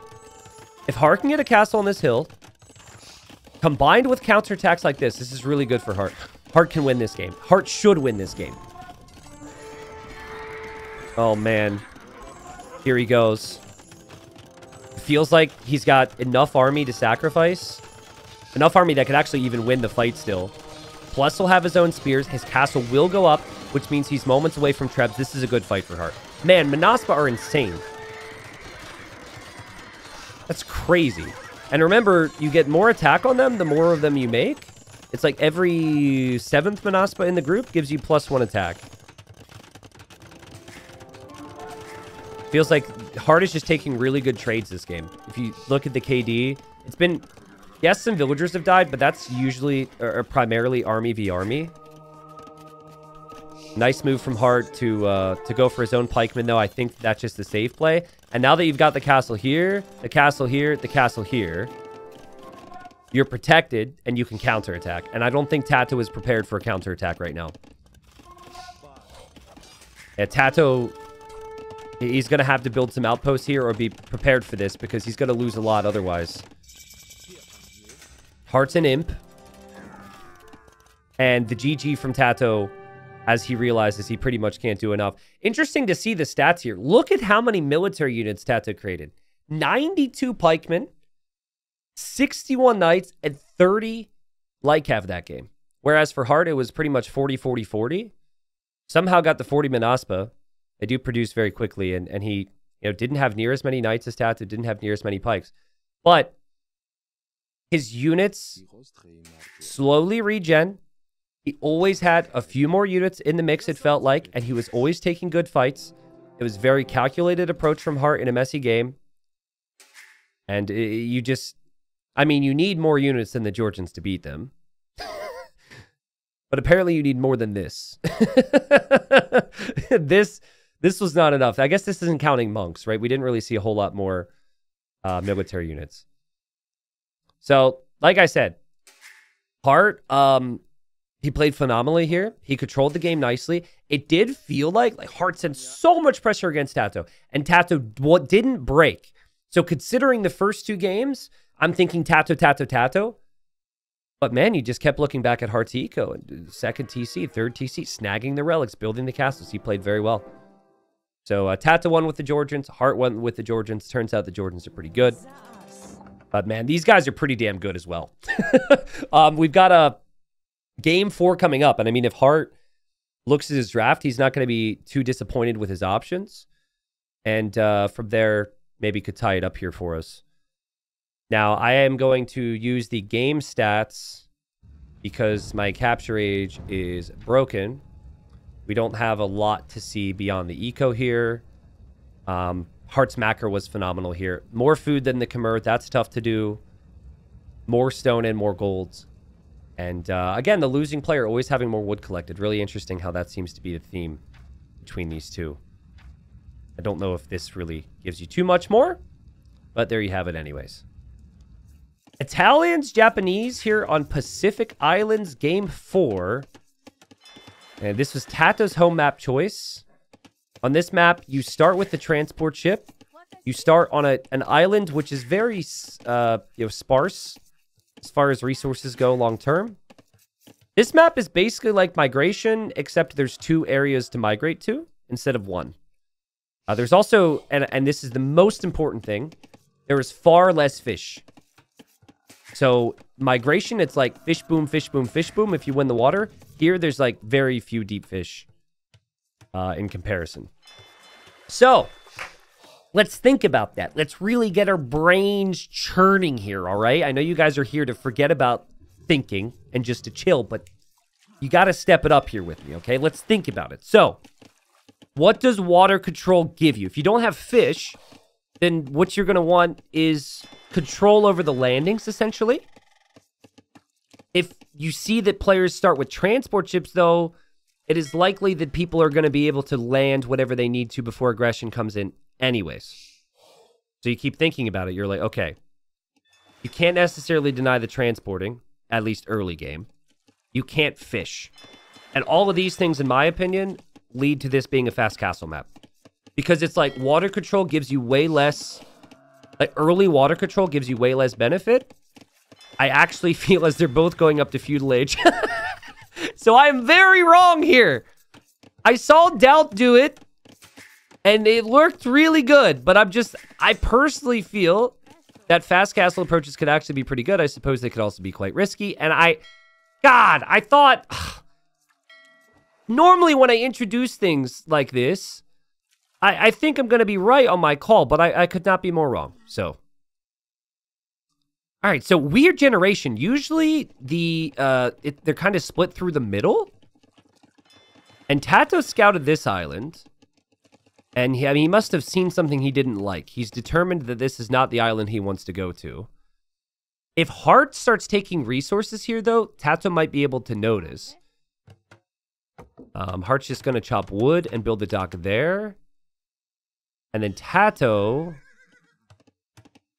he's still got villagers in the transport ship. He's going to come here.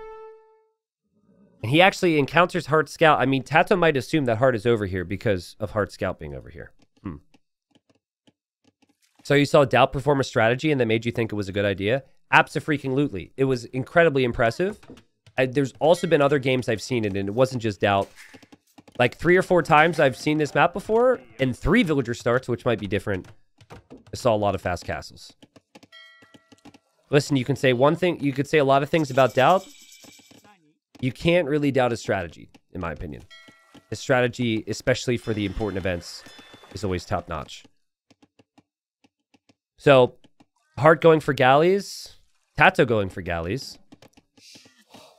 I always feel like if you go galleys and your docks are spread out like this, that it could give you some problems. But it's still... You're still going to use this opening through the middle. TaToH's scout actually sees that. And again, they are on opposite sides from each other right now. I mean, yeah, this island is smaller for Hearttt, but it's not the size of the island. It's how you use it, right? There's still plenty to work with here, all right? There's still gold. There's still deer. You could still make things happen here if you're Hearttt. Not an issue. All right, not an issue at all. TaToH's going to build a mill. Continues to ferry over the villagers. And is going to take some deer for now, which I think is smart. That's the key difference right now. Hearttt isn't bringing over as many vills. He's just using the standard amount of villagers. He might come get some here in a moment. It's interesting that Hearttt has built a palisade wall. Like, I don't know why one would wall here unless he assumes that there's going to be land attack. Maybe he, maybe it's what he didn't see. Maybe there was confusion. Maybe in practice games, people, did some things. Maybe somebody played TaToH in a practice game and told Hearttt, like, hey, he might sneak archers or something. That, I don't know. Maybe I should stop talking about it. It's actually not necessarily that big of a deal. Galleys dodging back and forth. And fletching now in for TaToH and for Hearttt. And they're just going to dance through the middle. TaToH adding a fire galley, though, feels like a misclick. I'd be surprised if he intentionally did that, but... I don't know, could be wrong. Maybe he's going to send that guy the long way. To try and find where those fishing ships are for Hearttt. His scout went down for Hearttt moments ago, so he doesn't have that anymore. TaToH having this is huge, though, because he knows, or he should know, that Hearttt is not over here now. TaToH moving forward. Sees Hearttt is there. And Hearttt actually brought his fish to the fight, essentially, because the fish ran out at home. Like, that is how bad the fishing situation is on this map. That he felt he just had to do that. Also, his initial dock was really unfortunate. That probably is more of the factor there. Seems like Hearttt is always ahead by like 1 galley. He's also repairing a bit, so there could be a point where he should be favored in the fights, but TaToH has taken advantage of the deer here. Hearttt doing that now. Hearttt a little bit later to doing so. So far, it has been... We've seen 1 death, and it was when the scout went down for Hearttt, so that's pretty much it. Okay, guys. Hear me out. Give me a yes or no. We have auto farm placement. We have auto farm reseed. We have auto scout. And they changed it so every single scout, whether it's new or old, can now be an auto scout, okay? What about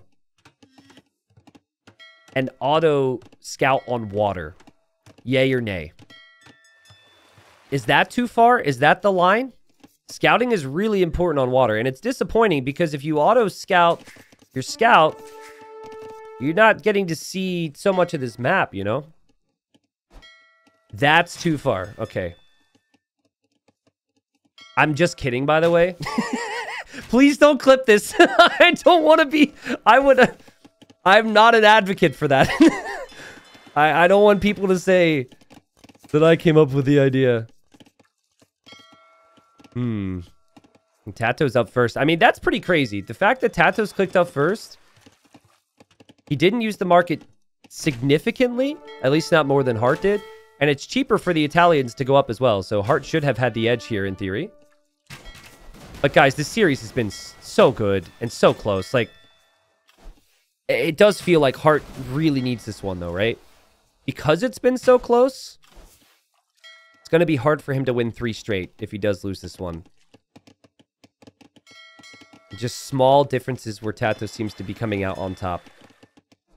In this game so far, the KD and the economy, but it's so slight. And TaToH's micro looking a bit better than Heartt's. Remember, Hearttt repaired a lot of these ships before? And TaToH continues to get the snipes, continues to get the timings down on the volleys. And TaToH might feel like he has more HP here, so he's just diving. He's actually just going to dive in. Backs away. War Galley will obviously come in for TaToH. And now Hearttt might be feeling like he wants to force a fight. But I don't know if he's really going to be able to do so because TaToH's about to get these upgrades. And TaToH's going to win the water. And also here, this Fire Galley is going down for Hearttt. And it's just TaToH's day here, guys. War Galley is going to be in. Hearttt, I think, is just going to give up on water for now. And now, after losing control of water, now is when you look to this island and start to think, well, is this enough? Probably not an issue if everything's pretty even. It's funny how this feels like an issue otherwise. We had a raid from Wriggleoff and Oil Rats, who apparently were playing, guys, what were you playing? Salutes in chat, please. Sorry, my chat so misbehaved today. Very disappointing we did not welcome you guys. We're very welcoming of Oily Rats. Okay, Rust. Got it. Well, welcome, Rusters, to Age of Empires 2. The only thing rusty you're going to find here is my micromanagement. But beyond that, we've got big best of 7 series here, and welcome everybody to the stream. Some of you guys might know this game. I know, like, I don't know how many people Wellen got into Age of Empires, but Wellen's a buddy of mine. A big ruster. And he's a real Age gamer, so maybe you guys heard about the scene through them. But yeah, welcome in, everybody. Leave a follow if you enjoy it. Right now, TaToH, he's had the better engagements this game, but to what I brought up earlier, I do wonder how much controlling water actually gives you here. Because, like, you can't have a fish boom now because there's so little fish on this map. So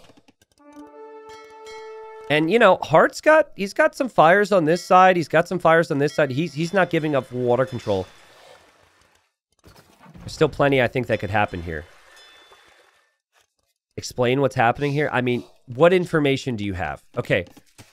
Tough for me, right? You guys just got thrown in from another game, which is not comparable at all. What knowledge do you have, if any, about the game? And then I will base my explanation on the knowledge that you have. Yeah, Heartt's doing a really good job, guys.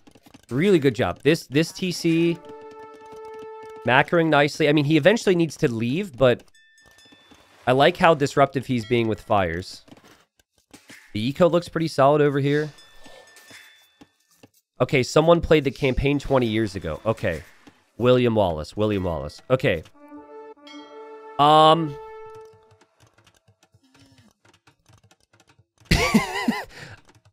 Okay, this is pretty tough. Both players are aiming to kill innocent villagers in the opponent's village. Okay, William would be very upset about it. But unfortunately, that is the reality of life. Okay? They could be peaceful. They have chosen instead to be at war. In this case, they started on an island that is running low on resources. And so the people have decided that they need to expand onto new lands. Both players have done so. The issue for Heartt's people is they're going to have a hard time if there's no control of the high seas. If you don't have control of the water here, that could be bad, seeing as there's so many areas for the sails, for the ships to sail. Oh god, fire ships. That would be a huge swing if Heartt could convert 3 fire ships, but he's not going to make it happen. Meanwhile, this dock is going down slowly. So, I don't know if that helped you guys, but basically, you know, villagers bring in resources on a serious note. The more villagers you have, the better it is for you, and the more army you can make to go kill everybody else.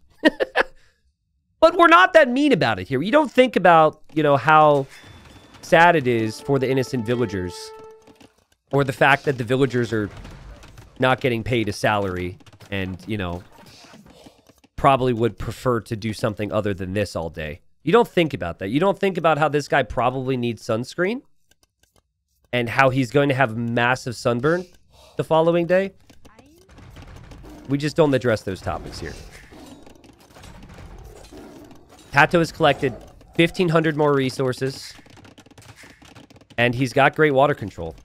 And I think you've got one more chance here for your Heartt. It has to be a really fast imp because these villagers here are soon not going to be able to take resources. Like, they could be farmers close to the TC, but you can't even take this stone easily if the shoreline is ranged. Again, it's a best of 7 here. But with how good TaToH has looked, losing this game could make things difficult for Heartt. But I don't know. His buddy Leary was down 3-1 yesterday? Was it yesterday? What day is it? Yeah, it was yesterday. You know I'm getting back into my groove when I keep forgetting what day it is. Because it's like, I just know Age of Empires every day. I forget the day of the week. We're only 2 days into the tournament. But yeah, Leary came back from being 3-1 down in a crazy series yesterday. So I do think Leary coming back against Andy, a bit different than Heartt coming back against TaToH because of how solid TaToH is as a player. But there goes Heartt on the way to Imp. So you're hoping for a redock, which he's trying. And if you can get away with this, because of the cheap dock techs, you switch in Fast Fire as quickly as possible. And you hope Fast Fire does the job for you here. How long does one game last on average? Ooh, okay. I'm going to have my chat answer this. Guys, how long does an Age of Empires 2 game last on average?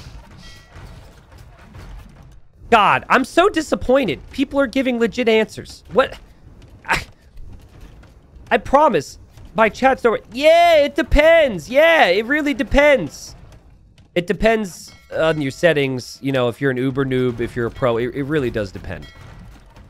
We need more answers or more details. But you know, if I have to, you know, actually answer the question and be helpful like our base was, I would say maybe like 45 minutes. On average, I would pick 45 minutes. But if you're, you know, if you're newer at the game, it could probably take a bit over an hour on average. So, TaToH has spotted the redock. And so, I mean, this won't have been a surprise to him. He probably knows that this is what his opponent's going to try and do. But he spots it now, so he has to be careful with this area of the map. Over here, though, he is going to drop a castle, just further securing this island. And he's going to have to go... He's going to have to upgrade his ships here. Now, guys, am I crazy? Or do Japanese not get fast fire? No. I think they don't get heavy demo. I think that's it. Heartt's eco count is even with his opponent. That's the thing. It's just he is so far behind in Navy and needs to hope that these upgrades coming in on the left side make all the difference here. Japanese get fast fire, but no heavy demo. Okay. Well, no heavy demo could be a concern if he falls behind in the fire numbers. I think Italians also don't get heavy demo, though, so that's... I guess their tech trees are pretty similar in that regard. Also, we might see towers on the shoreline. Let's go, baby! Heated shot incoming? These two men are looking to take the relics back home. I don't know where home is. TaToH researching Yasama now. So he is able to get those extra arrows from his towers. Yasama towers with heated shot are insane against ships. And that's why TaToH's going for it. Might need to delete this tower before he loses it. And no fast fire upgrade for TaToH. I wonder if that's in queue behind some ships somewhere.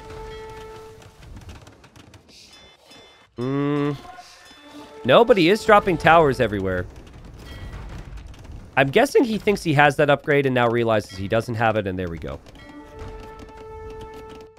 Hearttt getting shipwright. I don't think TaToH's going to be able to justify that one. That's 1,000 food, 300 gold for TaToH. It's half of that for Hearttt because of being Italians. And listen, I actually think Hearttt has a chance. I know the odds are stacked against him here, but full Navy after shipwright. I mean, Navy ranges everything here, including the towers. You can always make cannon galleons for the towers. Is this kind of a tough situation here? Yeah.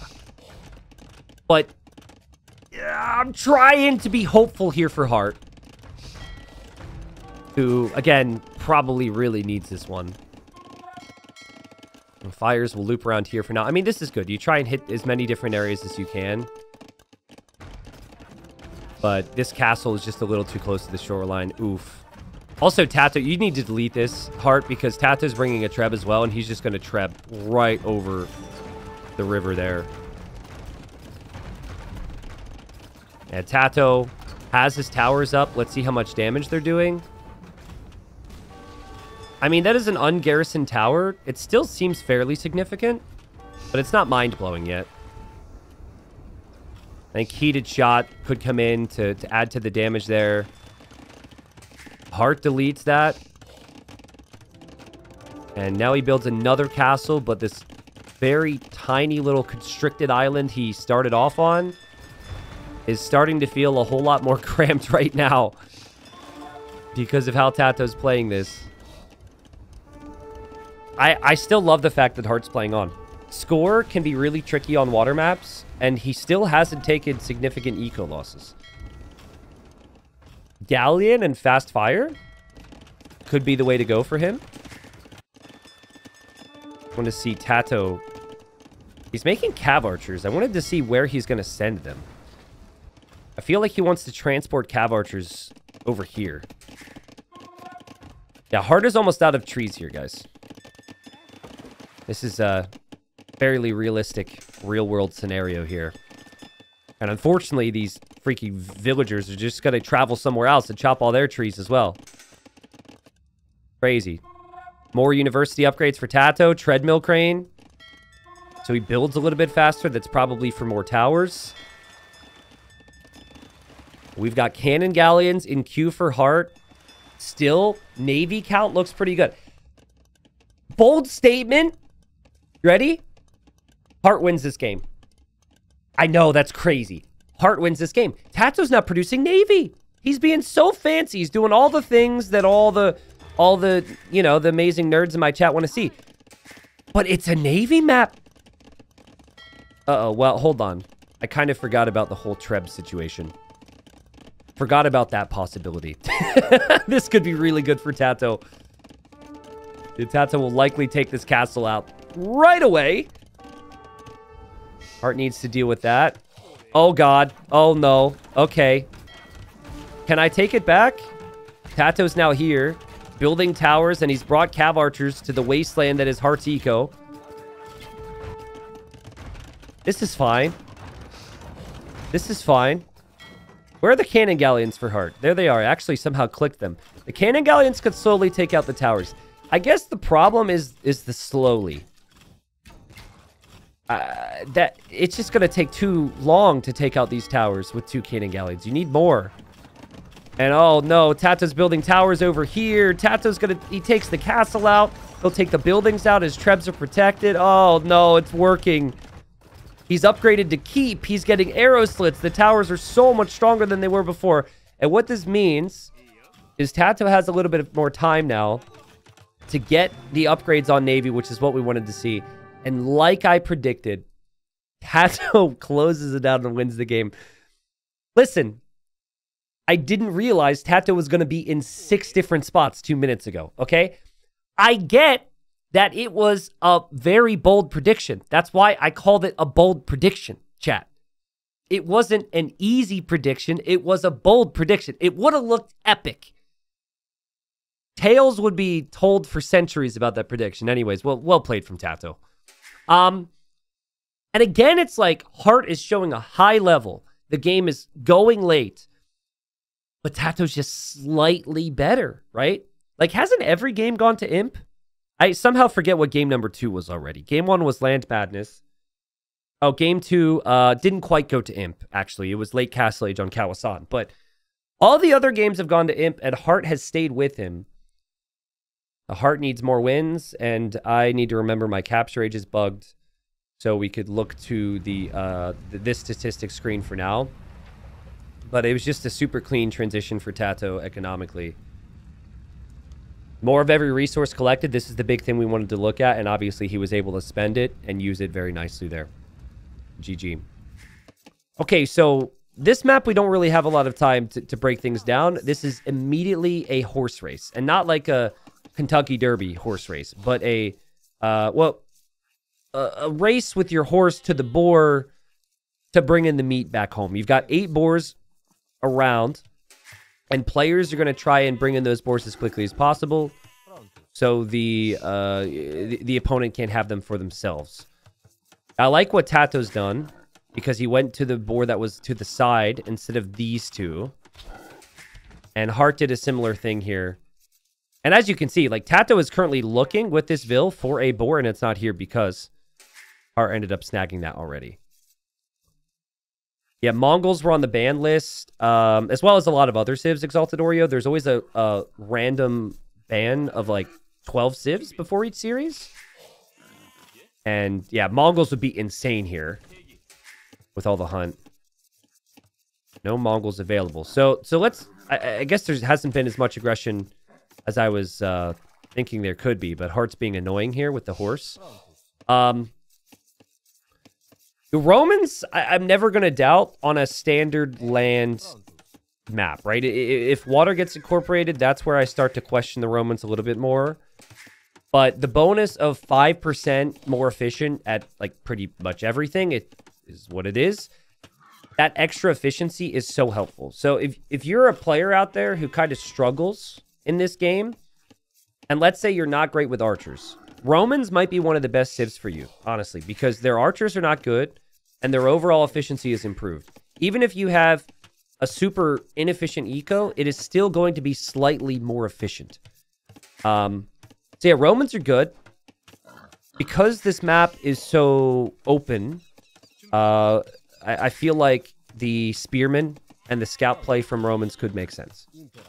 Their infantry gets lots of armor. I was surprised when I saw Koreans because I feel like normally we're not seeing archer civs here. But I believe I am about to be proven wrong. Because Heartt's picked Koreans, and they're not really the best at doing other things. Now, I'd love to blame the game for this. And I do think maybe in some ways we could. Like, there should be space for her to drop the wood off there. Like, maybe if she could just toss it. Lady, just give it a little toss. But anyways, Heartt needs to notice that. Oh, God. People. Okay, Heartt realizes it. He's going to micro the wood line. That's just part of the map, though, guys. Which is why... Oh! Oh, my God! What are the chances? First, we've seen the quick wall. But have you ever seen the quick lumber camp from Heartt? What in the world? He's just somehow trapped TaToH's scout. I'm very interested to see if this horse now escapes, because eventually the horse could run free, but that's funny, man. But I was just going to say, you need to place lumber camps out here because these wood lines become problematic over time. But... I wonder if TaToH knows where Heartt is taking wood. Oh, that's funny. Guys, if that were me, if I was either player, I would have signaled it and laughed. I appreciate the fact that these guys are taking this super seriously, because they should. They're competing. I don't care how big the moment for me, I would have to say something in the game. I would just have to signal that. That is just too funny. Because when Heartt placed the lumber camp there, he had no clue that that horse was there. Well, the question has been answered. We have an archer range opening here from Heartt. I think the logic here is because all any military unit that costs wood is discounted with Koreans. I forget the percentage. I don't know. It's like 25, 30%, something. Because there's that discount, Spear Skirm is actually really strong. Byzantines have a similar rush, right? Like, Byzantines have really cheap Spear Skirm in general. It's 50% less wood. Yeah, like, this could be a really overwhelming build for TaToH to potentially deal with. And I think TaToH, because he doesn't have the horse, because he doesn't have the scout, he thinks his opponent is going archers, guys. He's going skirms to counter archers, but it is not archers at all from Heartt. We laughed at this, but it actually plays a massive role in this game. And I think the Koreans can just kind of out-skirm the Romans, right? Could be wrong, but you get the armor upgrade for free with the Koreans. Your units are cheaper. And TaToH is not ready for the double range production of skirms. At this point, TaToH knows, of course. But you're kind of committed. With these builds, they go up with such tight timings, they're not able to make switches into anything else just yet. I think if you were to switch into something else, what you would want to switch into would be scouts if you're TaToH. Will the horse be free? Be free, my child. Be free, my child, please. They're microing skirmishers right now. We'll see if TaToH notices that. Now, again, at this point, TaToH doesn't necessarily need that scouting as much as he would have benefited from it earlier. But this is a lot of pressure from Heartt. Still hasn't, like, killed anything yet. And he's just chipping away. And still no fletching. So TaToH having the extra range is very nice here. TaToH does get pop capped pretty badly. His range can't produce and his TC can't produce. This one hurts. This is when he's already behind in production compared to Heartt. And Heartt's going to grab fletching here in a moment. So he's going to have more skirms and he's going to have the additional range. Can you still get the Cobra car in AoE 2? Yeah, absolutely. We have an emote for it. The T90 hacks.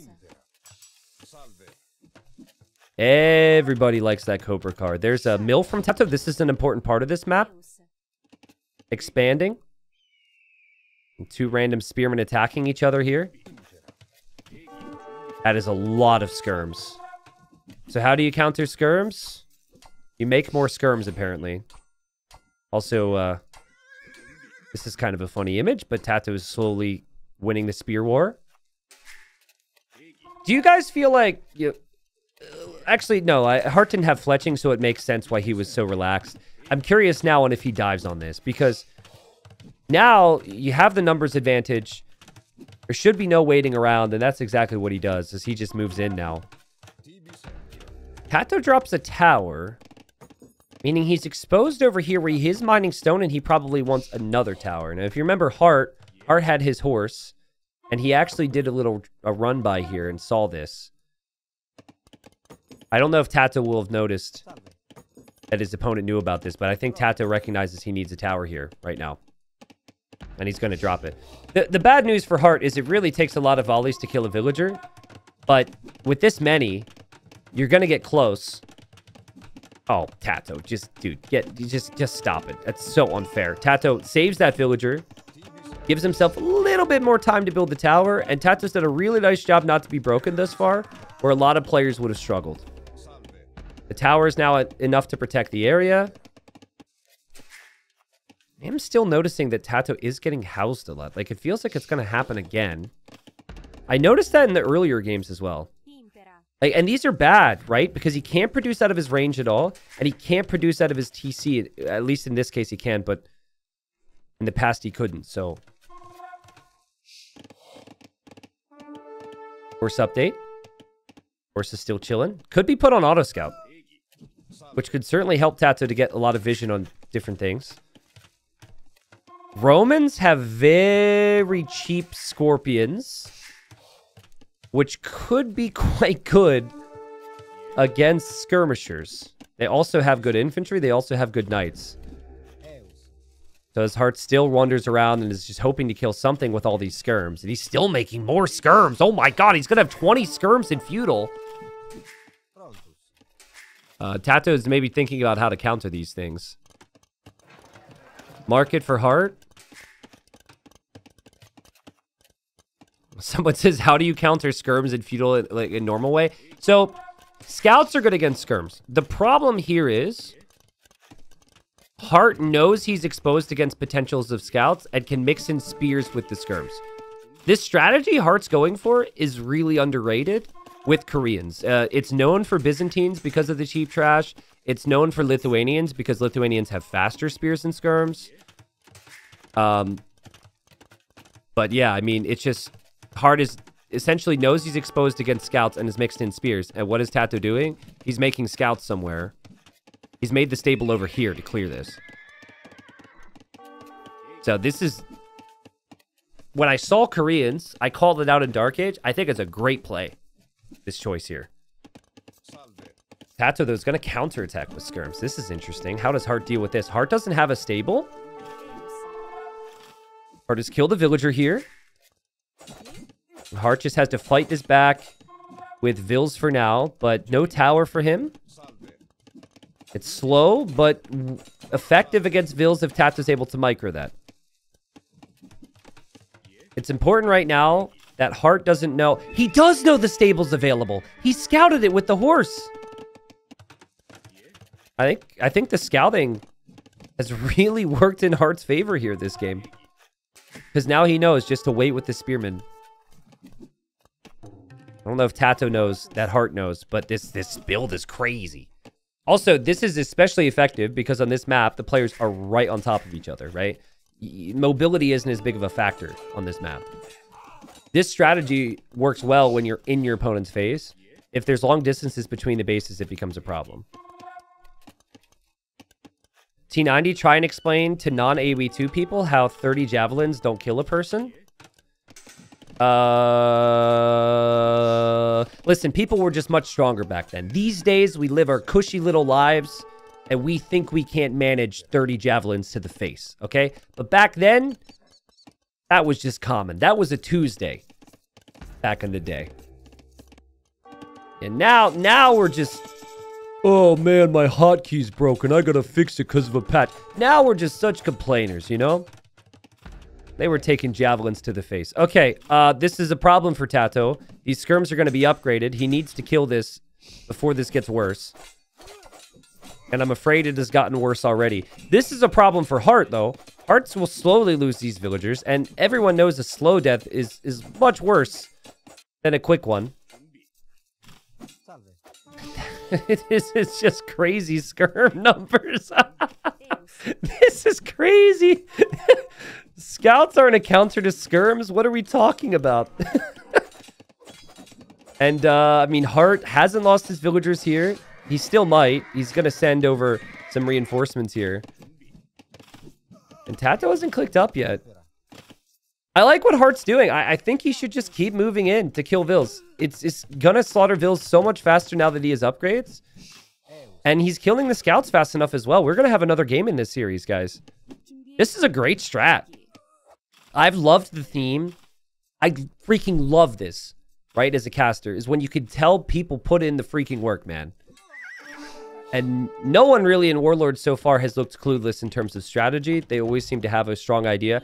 And, like, Heartt's strategy here, this was labbed up in some practice sessions. There might be other people who pick Koreans on this map in the, you know, next couple days. TaToH's going to fight. Fully understand it. He's well within his right to, but he is very much a dead man right now. There's going to be 5 knights on the field. There's elite skirm out. He's still 2 minutes from Castle Age. He doesn't really have an army. I mean, he can relocate. He could spread out. But Hearttt could just camp the gold and never leave. And, oh man, TaToH's distracted. It's going to be 3-2, guys. I've also loved the trend of how the player who's losing rounds thus far in Warlords really has a lot of fight. And they just keep they keep believing, and that shows. It's been 16 villagers lost from TaToH. About to be, well, yeah, there's 16. It's about to be 17. And Hearttt drops the second town center, so he's going to be adding more vills after killing so many. How much prize money is in this? It's at 45,000. And it's winner takes all. No. Can you imagine? No. I don't know how much first gets. I imagine it's probably around like 10 or 11K. I would suggest checking Liquipedia. We have a Warlords command. Maybe even a bracket command has been updated at this point. You can look at the prize pool splits. Obviously, the more you win, the more you advance, the more money you make. TaToH makes it to Castle Age. He's not as in as bad a spot as I thought he would be because he's spread out here. It would be pretty wild if TaToH could make something happen here. Hearttt doesn't know where TaToH is at the moment. TaToH's got a group of villagers here. He's got a group of villagers here, a group of villagers here. And it's just Hearttt hasn't seen enough. What he does know, though, is that his opponent's on the front. So I would just say you could push this TC, honestly. I think Siege pushing this with a lot of mangonels, or even if you want to shift to stone and go for a castle drop there, I mean, that is at least a sure thing. There's still a lot of eco here. Like, TaToH's making new vills, right? Where are they going to go? They can't travel to those other villages. TaToH's knights snipe the monk, but one knight switches sides.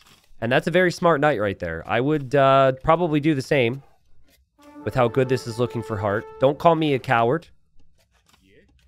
Call me smart. I don't know. Tough decision to make there. Tough decision to make. We really shouldn't judge people who switch sides in those situations because we've never been there. This is going to be a big problem because Hearttt has spotted this. And this could be a problem because it seems like Hearttt has spotted this, but there's at least a TC there. Finally, some siege from Hearttt to push the middle. Again, just a crazy army count for Hearttt right now. I don't know how much TaToH changes if he knows his opponent's going skirm opening, but a lot of how this game went comes down to the fact that TaToH's horse was caught in that wood line. You know, we talk about those things and we laugh at it because there's some silly little moments in the game. That one was genuinely important. He assumed his opponent was going archers. He had no scouting intel, even though it was right there next to him, because that horse got stuck. And TaToH, he doesn't feel like Hearttt has killed him yet, so he's just going to like try and boom and come back in this one. But it would be one crazy comeback if he were able to do it, I think. It definitely fall into the category of a throw for me if Hearttt were to lose this one. Like, this TC could be a goner soon. You could easily be on the third town center booming right now, Hearttt. Couple knights over here looking around. This is because of the scouting intel. And finally, TaToH gets spotted. Really hard for TaToH to defend and realize these things because it's on completely different areas of the screen, right? So he's probably looking at this in the exact moment that all of this is happening. So it takes him a little while. Heartt's still making knights with Koreans. I mean, Korean knights are... Let me think about this for a second. Are they the worst in the game? I actually don't think they're the worst in the game. Wait. Korean knights. No bloodlines. No final armor. They do have Blast Furtus. Viking knights are the worst in the game. Ooh, or Malay. I don't know who wins a 1v1 fight between Vikings and Malay with knights. But Koreans are very much in the conversation. But a knight is a knight. Bengali knights are worse. Bengalis and Dravidians can't make knights. It doesn't mean they have poor knights. Then you could really say, like, maybe Bengalis could convert knights, and then they have the best knights. Yeah, losing that TC is just brutal. TaToH down to 35 villagers. Still fighting. Hasn't been on the losing side that frequently this game. And this is what he has to be angry about. A skirmisher standing on top or within a goat's head is attacking a horse here, folks. And if you were like watching this in a public place right now and you accidentally just did audio to everyone on your train or in your school or in your workplace, they would be very, very confused as to what you were watching. But like that horse and the scouting was just so important here for Hearttt. He found this. He found this because of it. And of course, TaToH not having his own was a really big deal here.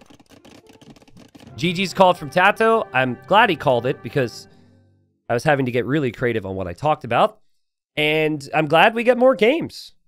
TaToH up 3-2. But, you know, Heartt's staying alive here. And I think you could start to feel some belief here for your Hearttt. The draft is still solid for him. He's got some good civs available. And, Nomad as well. I mean, let's say Hearttt considers himself to be the worst Nomad player of the two. That may be the case. There's always a little bit of luck involved in Nomad, right? And so that can help an underdog. Look just real quickly to Heartt's resources collected. And he just collected more. He just collected way more. He didn't collect quite as much stone. He didn't actually collect as much as you would have expected compared to TaToH. Because he had like 30 extra vills for a while there, but obviously it would have grown and grown and grown over time. And we've got TaToH playing as the Malians. We've got Hearttt playing as the Lithuanians, as we expected before we hopped into this game. Yet again, a 9-villager start does allow players to have a faster start, and they also encounter more things on the way there. So we might see a couple boars found. It should be pretty easy for TaToH to quickly snag this boar, have a good start, and then he is docked in the north.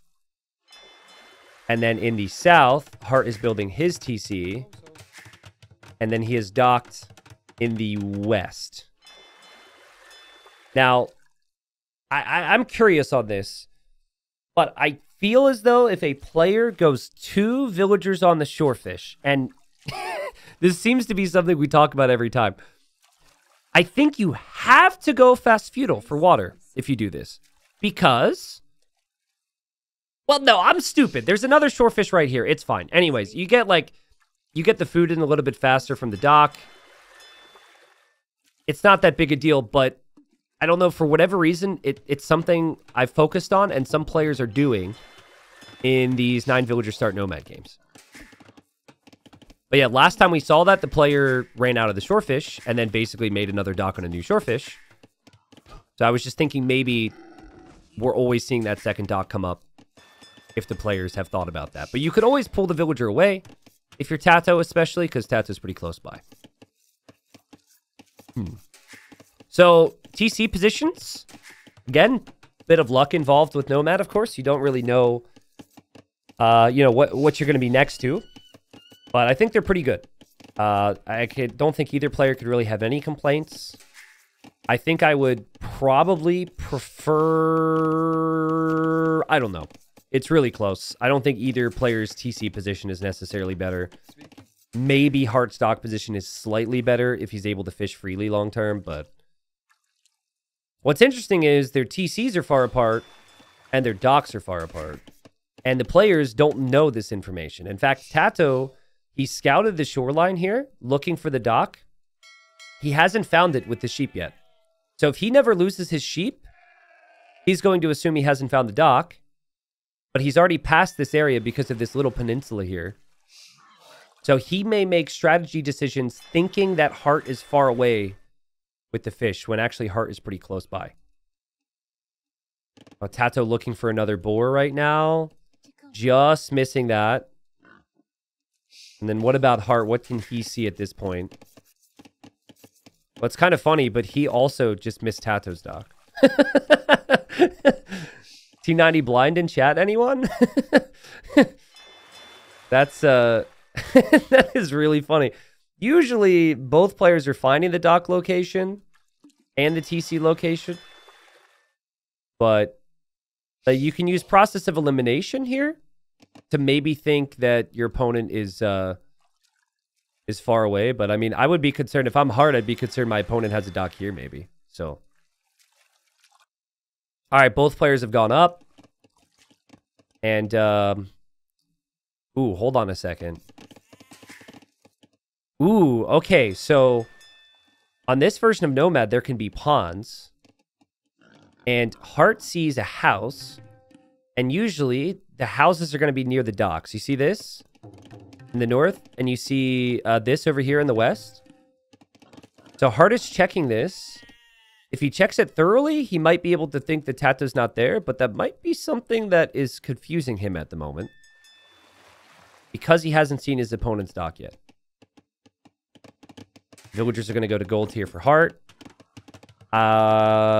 It's probably not that bad, but that mining camp bothers me for some reason. And then TaToH doesn't actually need to build the mining camp because he's directly on the gold. He'll probably make it later, but for now, he could do without. Kind of the same build for both of them, guys. Like, TaToH's gone up a little bit later. And maybe TaToH got Loom or something here. Yeah, he got Loom, and I guess Heartt didn't do so, which is just the only difference I'm seeing in the timings. But yeah, they're both going to go Navy. They're both going to go Fires. And TaToH is going to snipe that sheep real quick. So now Heartt at this point, if he's paying attention, should be able to realize... Yeah, okay, he lost the sheep here. So that's TaToH's TC, and he lost the sheep here, so that's TaToH's docks. TaToH, on the other hand... Oh, man, this must be so confusing. TaToH might think that Heartt has docked the pond. If TaToH sends his fires to the right side right now, this is going to be brutal for him. I wonder if... you know, if you don't know where your opponent's dock is, I wonder if you just keep your fires at home. Maybe he's assumed at this point, because he is very thorough. Yeah, it could only be here... Maybe here, but unlikely. Or here. This is the area where he hasn't scouted the most. So, yeah, TaToH actually finds out. I believe he'll find out now. If he sees two ships that, yeah, Heartt is going to be over here. And we are going to see a whole lot of fire. A whole lot of repairing. So get ready for fire and hammers, baby. Fire and hammers sounds like a... pretty crappy band name. It sounds like Fire and Hammers sounds like a band name of, you know, a couple guys in your high school growing up, you know? It's not that bad, I guess. Fire and Hammers. I've heard worse band names. Sheep still doing the job of scouting. Heartt is trying to snag this boar. So they still have to do that if they can. It is just 6 fishing ships for both. I really like Heartt's position right now. Like, his build should be able to take him to Castle Age pretty soon. Same with TaToH, but it's just so close, these two. Like, Heartt was a couple moments in game 1 away from being up 3-2 right now against TaToH. This is the best I've seen Hearttt play. I'm going to go ever. He had like some really good moments in his career at, you know, in a different era. I think it was like top 4 in King of the Desert 1. I think he lost to Leary, maybe in the semis or the finals. That would have been like 2017. But, you know, he's been getting much better. He's always been solid, but since he returned like 2 years ago, getting better. Hidden Cup qualifiers, got 4-0'd by TaToH, but he has come a long way since then. That's been 6 months. And now this is like, this game feels dead even. Series, apart from the scoreline, has been dead even between these two. Demos would be important here. And, oh, that's a good demo for TaToH and for Hearttt. And TaToH's on the way to Castle Age a little bit faster than Hearttt. Hearttt just missing the golds. Hearttt is definitely going to be able to click up, though. And he gets a kill. Not bad. I like the patience there from Hearttt, but running into this choke point against TaToH is just dangerous. You know TaToH's coming with a demo. And boom! No! Well, he tries to return the favor. But yeah, that's what happens in these choke points, especially against a player like TaToH. So no military buildings, but we do have Hearttt going to stone. Wow, so actually both players are on stone right now. That's pretty interesting. So I think both players are planning on going for water and also unique unit. Oh man, Hearttt losing ships. Oh no, why did I say good things? No, I complimented him. TaToH will be up slightly faster, which could mean he could be a bit faster to the upgrades, and he's right next to all these fishing ships for Hearttt right now. Oh, nice demo there from TaToH. It kills the demo and also weakens both those ships. He's just so good at timing those demos. Again, players are pretty far apart. So a castle drop with someone's face, probably out of the question at this point. I think what could be realistic is just a defensive castle and then making the Latus or the Gabetto. So 4 fires out there for TaToH. It's about to be 4 for Hearttt. This is going to be close, and Hearttt is relocating his fish. This is huge.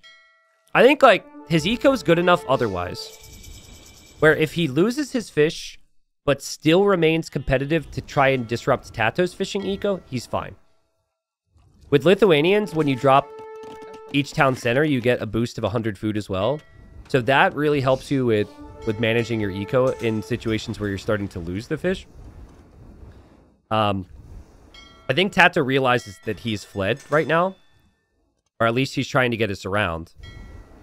Because TaToH should know, like, his opponent had to have more fishing ships in this. He just doesn't know about the dock in the south over there. And War Galley upgrade completes for Hearttt. Maybe a little later than he would have wanted. But it does complete. The demo wants to choose the right engagement. And he does choose the right engagement. TaToH builds his castle there. Hearttt builds his castle here. And again, I just keep looking at resources collected. And it's so close. And it's 6 fishing ships for TaToH. It's 5 for Hearttt. Like, Hearttt is still fishing down here. This is still fine. And he even has a fire here. Like, he has managed this really nicely. So frequently, you see a player like TaToH get a slight lead over someone, and it immediately snowballs into a bigger lead. But against Hearttt, it's like, yes, TaToH has won 3 of these games, but TaToH has had to take him to late game almost every single time. It's hard. I wonder if it's even worth justifying, like, maybe you should just protect your own fish and focus on land at this point. Feels like such a long distance to travel to get down here. This is why this dock was so smart. It's such a, like, simple move, but it's hard to think about in the moment. Guys, if someone shows up and says, did so-and-so play today? I mean, live your dream.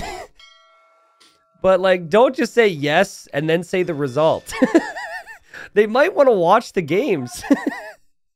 Be like, yeah, he played the first set, you know? Don't be like, yeah, this was the result. I don't know if they were bothered by it, but I did notice that. Hearttt progressing in on TaToH's fish with all the fires he created. And he's going to kill TaToH's fish. If he finds these... Yep, he's going to find those. Well, maybe he's going to find those. Just passing, just passing, just passing. Oof, that could be awkward, but... You know, there's that. Here, he's forcing reactions from TaToH. TaToH, though, has some Gabetto. And he's just going to sit behind this wood line, which Hearttt just notices in time, actually. Well, in low numbers, I pick TaToH over Gabetto all day. It's just a mobile unit with high attack. But if the Gabetto starts to get masked... Yeah, it doesn't matter. Like, the fact that TaToH ignore armor, it doesn't really play much of a role against the Gabetto. The Gabetto is not a unit that thrives on them having armor. It's their high damage output. And these ladies are pretty quick as well. Look at them move. 7 fishing ships for TaToH. The fact that these fishing ships are still working right now, really nice for him. And guys, fish are important, but basically at this point, they're transitioning in towards farms and other things for food. The longer you have the fish, obviously, the better it is for you. Monk will go down for TaToH there. Gabetto also getting chased down by the TaToH. And some nice kills for Hearttt. And he has to pull away from TaToH's base over here. So another game is probably going to go imp here. Preferences, guys? Which civ would you prefer?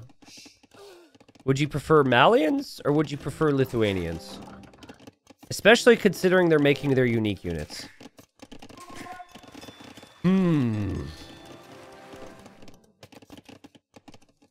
A lot of people saying Lithuanians. I don't know, man. Like, Gabetto? Camel?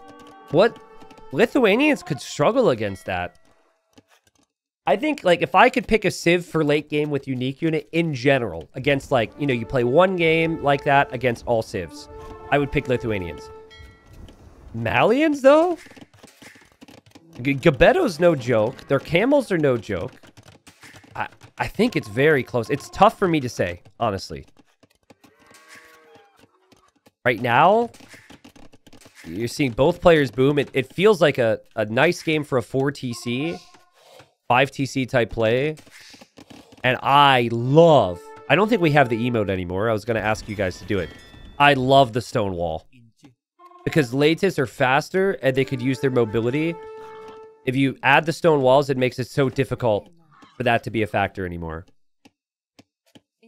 Guys, I'm telling you, look how fast the TaToH die. Like, they just get one-shotted right now. And of course, they have no upgrades, right? That could change, but the Gabetto have no upgrades. So, you know, this is before we even incorporate any camels. It seems really strong from TaToH here as he kills a monk. And kills a couple TaToHs as he advances here. The thing about the Gabetto is you make one wrong move with them, and then you are dead. Because they are very, very, very, very weak. They don't have much armor, and they have 40 HP. The TaToH just creeping ahead here. Isn't that heavy on stone right now? So he won't have a second castle all that soon, but he's got lots of map control. Let's look about golds. Where are, like, the neutral areas of the map right now? It feels like the neutral area would be here, so this gold? Maybe this gold you could consider neutral? TaToH seems to have a little bit more gold close by. If he builds the proper castles. Not to mention he's Malian, so he also brings in the gold pretty quickly, too, so... TaToH going to start to outpost here. We are going to see a crazy late-game nomad. And, yeah, still a little bit of shenanigans on water. It's honestly respect to these two that they continue to fight like this on water. I would just forget about it at this point. These guys don't want to give their opponent any advantage. Someone says, can you check Hearttt Relic? Well, there's no more relics to be collected at this point. The relic count is on the bottom left. TaToH researched devotion a moment ago, so he's resisted these conversions, and he kills a monk and he kills the Latus. Man, are these Gebeto strong. Obviously, again, Latus ignore armor. Is that a factor here? I don't necessarily think so. Not in this army composition just right now. They do get the extra attack per relic collected, though. And TaToH just keeps going in for the monks here. Seemingly having a lot more faith taking the engagements because he knows it'll take the monks a longer time to get conversions. Now, here's the thing. Heartt's #1 friend here is Gunpowder and Imp. He wants Imp, but I don't know if he has an army to protect himself while he's looking to advance to Imp here, guys. Might be a situation where Heartt needs to get hill forts. I'm not even kidding.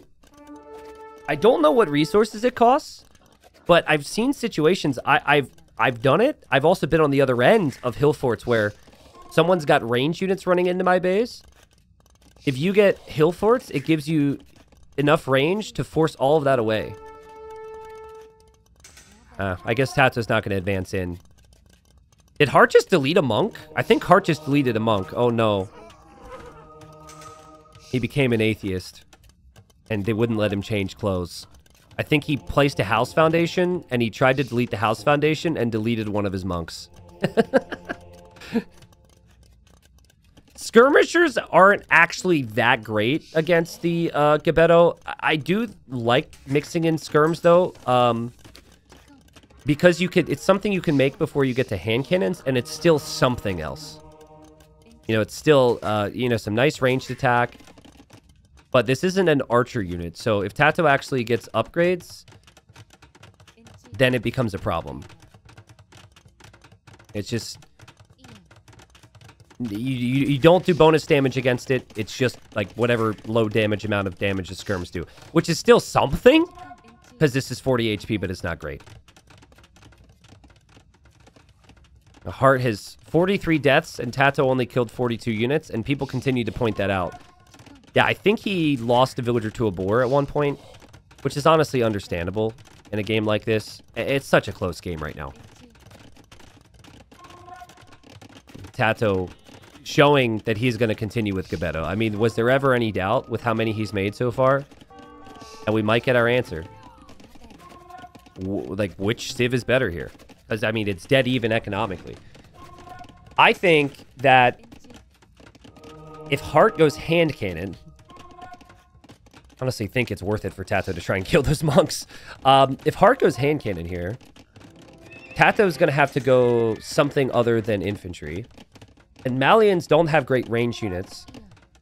So they could go Gunpowder themselves to kind of just match it, but it's not like going Gebeto Skirm would really be something I'd love here.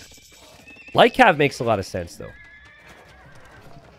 Look how fast these things... No upgrades, guys! No upgrades, and the Gebeto just shredding the market. Chemistry's going to take some time. Heartt getting a couple monk upgrades. And yeah, he's going to drop the ranges because the hand cannon is what he's thinking here. Yeah, I guess it makes sense that he has arson. That's true. He has arson. No blacksmith upgrades. He did research squires as well to get a bit more speed, I believe. So this hill, incredibly important in my opinion. TaToH's going to place the castle a bit safer here, but basically he's got more gold control from what I can see. Gold pile here, finishing that gold, has this gold, and then there's this gold. For Heartt, he's got this gold he's finishing, and then this gold. That is it. Heartt needs to push this. It's taken so much time to get this army, though. Oh, man. But hand cannon's insanely strong. No specific bonuses for the Lithuanian hand cannons, which is always tough, right? You want to be working with your bonuses, but still a very, very good unit. TaToH feels like Light Cav and Gebeto could do it. Can we talk about TaToH's lack of blacksmith upgrades right now? This guy needs a second and a third blacksmith. I mean, he really needs to be spamming those. He's starting to stack them up, but... I mean, The lack of armor on the light cav is crazy to me at this point. And TaToH just now getting bloodlines, hoping to kill the monks. The light cav don't have any imp upgrades, but they still have bonus damage against the monks, and that's always worth it, right? Oh, no! Oh, Hearttt was distracted, and his trebs went right into the Gebetto. Oh, that's brutal. Oh, man, I just kind of caught it on the corner of my screen there. He clearly was sending, you know, he was ready to make a push. And, oh, man, now Hearttt, he wants to place a castle here, and TaToH has just been waiting for him, man. TaToH has all these houses, and he has these outposts, and, oh, no way. Oh! Goodbye, castle. Goodbye, castle. TaToH, take the foundation. Take the foundation. Okay, well, Hearttt deletes it. There's actually a chance that the whole foundation would get taken out. And Heartt's got to shift over here to deal with this now. This is a problem because TaToH can now switch sides on him. Hearttt has to respect this. He clearly deals with this. And all TaToH does with the mobility is simply runs away so Hearttt can attack him and then preps some more army to the left-hand side. And if TaToH's paying attention, that could be a free bombard cannon kill. And Hearttt doesn't have the gold to lose bombard cannons and monks and trebs and everything that he's about to lose here. Ugh. Oh, wow. Well, I wasn't expecting Hearttt to make this move. He needs this gold, though, right? He's really, really running low, so I think he's going to shift into more of a defensive outlook on the left. And a push here towards the right. TaToH's making a treb already and seems prepared. 46 Gebetto, and that's about it here for TaToH. I think against hand cannons, TaToH could lose this game. I think Hearttt actually still has a pretty good chance here. Especially if Hearttt gets ranged upgrades for his TCs and his castles, so it's hard for TaToH to raid with these things. That Gebetto converted earlier, but Hearttt was able to use that to spot these things. It's still wild to me. Like, TaToH doesn't have any armor when the light cav go in. So light cav are just going to melt. All right, elite Gebetto's in. These things are insane. They'll kill whatever they attack. The question is, can they survive from the gunpowder? Which does a lot of damage against infantry. TaToH does have more trebs here. He is repairing his castle. Hearttt is actually out of stone to repair. That's the biggest issue for Hearttt right now, is he's placed a castle. He's trying to push. It seems like TaToH can hold here for a while, and the Gebetto could just loop back to safety. Hearttt, if he was able to take this castle out, could start to force fights. He could start to move forward, but if he just loses his castle, there's not a lot to stop TaToH from just using his siege from sniping and sniping Heartt's trap. Sorry, excuse me. Oh, man. TaToH's got full control, doesn't he? Gebetto's sitting here. Bombard cannon ready here. But we got one big fight here. And it just comes down to how good are the Gebetto. Also, see what TaToH's doing? He's going to add cannon galleons. That is so smart. Just a little bit more resistance now. I don't know, though. I mean, Hearttt can convert some bombard cannons. The castle could go down. Bombard cannons get converted. Oh, but the trebs get sniped. God, it must be so frustrating to be Hearttt right now. You're just like, let me in. Let me fight. Come on. This is like... I'm trying to think of an example. I can't really think of an example, but it's infuriating how TaToH is basically built up so he can't be broken. Oh my god, he's going for heavy demo. Get the emotes in chat, guys. This is what TaToH's known for. He has to... Oh, man, this would be sick. Hearttt thinks maybe he needs to make some navy here. Oh, man. Oh, man. Also, the ships can go onto the sand a little bit as well, I believe. TaToH doesn't see the gunpowders on the shoreline. He's just got to wait for the most opportune time here. TaToH wasn't able to completely take out that castle. Hearttt trying to convert the bombard cannons, so that's less of an option for TaToH. Cannon galleon's really wise. And TaToH gonna mix in skirms now. Heartt's still not done. When have we said that this series, man? He's just always stayed alive. Farimba now. TaToH's Cav is gonna have +7 attack. And he's snagging his upgrades too, finally. And that's where the Malians can finish you, because they can raid. Malian light cav is just superior to the winged hussars of the not the Poles, sorry, the Lithuanians. Huh! TaToH backs away with his cannon galleons. You don't want those things to get converted. I think he feels like skirms are just defending enough right now. And just taking good enough trades to push those hand cannons back. There's not as many hand cannons as before, as Heartt just kills a boar. Heartt killed the boar because they were good friends with that villager that died to a boar earlier, I think. That's probably what happened. I think TaToH has this one, guys. You know, he still is camping this gold, which Heartt doesn't have much of. He basically is only relying on this gold, right? And, you know, TaToH will have control of the middle water. He's taking out buildings with that. If we ever see any type of significant push from Heartt, it always feels like TaToH is going to be able to just push right back against it. Heartt's trying, right? Like, he's doing his best here. He converts a bombard cannon. He'll kill this Treb now as well. That's really nice. His population's all right, but now the light cabs start to come into your base. Again, they've got +7 attack. And you can only survive from those raids for so long. TaToH still doesn't want to bring the demos out. I mean, there's no real reason for Heartt to go to the shoreline, which is a shame for us. I really want to see a big demo shot, but yeah, from my perspective here, Heartt's had a great performance today, seriously. Deserves all the respect and salutes. TaToH's one of the best players in the world. I think most, if not all, would put them in their... most, if not all, viewers would put TaToH in their top 5.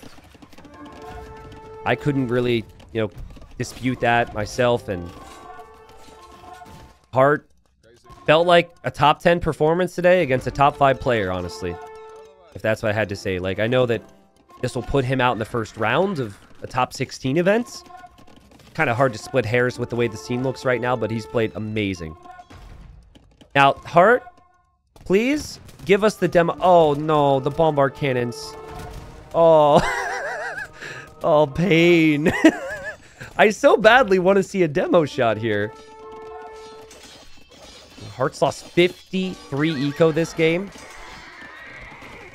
And it's only going to get worse for him. But he doesn't want to call it quits because this would be his tournament. Remember, like previous Warlords was GSL. So you had like group stage, you know, you win a round, you then play the next round, you have a chance to stay alive and come back. This Warlords is just single elim, and players, they worked hard to qualify and they probably practiced to do well in the main event. You could tell the practice is there for Heartt, and you know, it's just going to be a tough pill to swallow to lose in the first round here. Yeah, TaToH's finding some damage on both sides now. He's picking Heartt apart. Heartt trying to occasionally snipe the Trebs. Mopping up a lot of the raids, sure. But he's not really making much progress right now. And he isn't taking the gold, TaToH is, right? TaToH still has the gold. Really nice series here. Really competitive sets today. Man, I'm a little concerned. I'm supposed to have someone come to my house to try and fix something tomorrow at this exact time, and I thought the time that I gave them would be fine, but these games have been great. That, you know, tomorrow should be pretty competitive as well, so we'll see how the day goes tomorrow. Heartt's population still good enough to fight. Still not, you know, falling apart yet. He's going to snipe another Treb. TaToH kind of trickling those Trebs. And TaToH forced to drop another castle. Heartt refuses to quit. He's going to have siege. He can't fully deny this castle, but he certainly disrupts it. He still hasn't lost most of his castle, so he, at least on the sides, is pretty safe. And yeah, the guy's going to continue to fight here. And TaToH's got 6 demos waiting. He's going to have to somehow bait an army in towards the shoreline for those to be useful. I like this, though. Well, I like the Tigui tech from TaToH. So your TCs now fire arrows even when you don't garrison. So that's kind of nice to help deal with raids. He does garrison to deal with the raids. Is Hearttt not dead yet? Guys, it feels like TaToH is really struggling with the fact that his Gebetto can't engage against the hand cannons. Heartt's population has just passed TaToH's. And still, it will continue to rise here with the kills on this side. TaToH probably feels like he cannot lose this game. Right? This is an unlosable position. He's got more relics and he's got more control of the gold. But Heartt's Hussar spam... Oh, no! Hearttt, what are you doing? Okay, well, he notices it. Beautiful play from TaToH to be patient and beautiful play from Hearttt to be on point and notice what was happening there. On this side, though, we've got the Gebetto moving forward. 1 Treb down, 2 Trebs, 3 Trebs are going to be down. And TaToH's castle will stand. And I actually love the switch from TaToH. Now that he has the gold, he actually goes for Cavalier. So before, maybe the Light Cav lacked the HP to really get excited about at only 80 HP. At 7 base attack, now it is 140 HP. And 12 base attack. And Cavalier and TaToH having the resources to afford it will maybe be the finishing blow here. He's also been really safe with the Gebetto, which you can't blame him for. He's been in the winning position, but I think this is where we actually see him just commit to consistent fights right through the middle. And Hearttt is no gold. Like, Hearttt has had no gold for a really long time. He was unable to realize how important this hill would be. It was also a little bit further from him. And TaToH just had such good, consistent control all throughout Castle Age. TaToH just makes certain aspects of the game look so easy, man. I feel for Hearttt because he's so freaking good, but I hope he realizes how much he's improved. And that a lot of people watching out there are realizing how good he is as well, right? I don't know if he really gives a crap, you know, what people think. I imagine everyone does, you know, think that to a certain extent. You know, it's really important to have fans, people cheering for you and all that, but this loss in the first round, nothing to be ashamed of. Truly, should keep his head up high and keep at it, man. Hearttt being consistently in the top 16 in a lot of these events is something I think people should get used to. Probably has to play his way through the qualifiers, as there's only so many invites depending on the event. But he's just that good. But yeah, his population continues to drop. He can't deal with the Gebettos. This group of Gebettos has 115 kills. And if this was game 1, probably calls this. Seeing as it will be his final game, doesn't want to accept it. Slowly losing his base. Slowly coming to the realization this is it for him. And it will be TaToH moving on to the next round. And TaToH had to bring his A game today. Such creative strategies, too.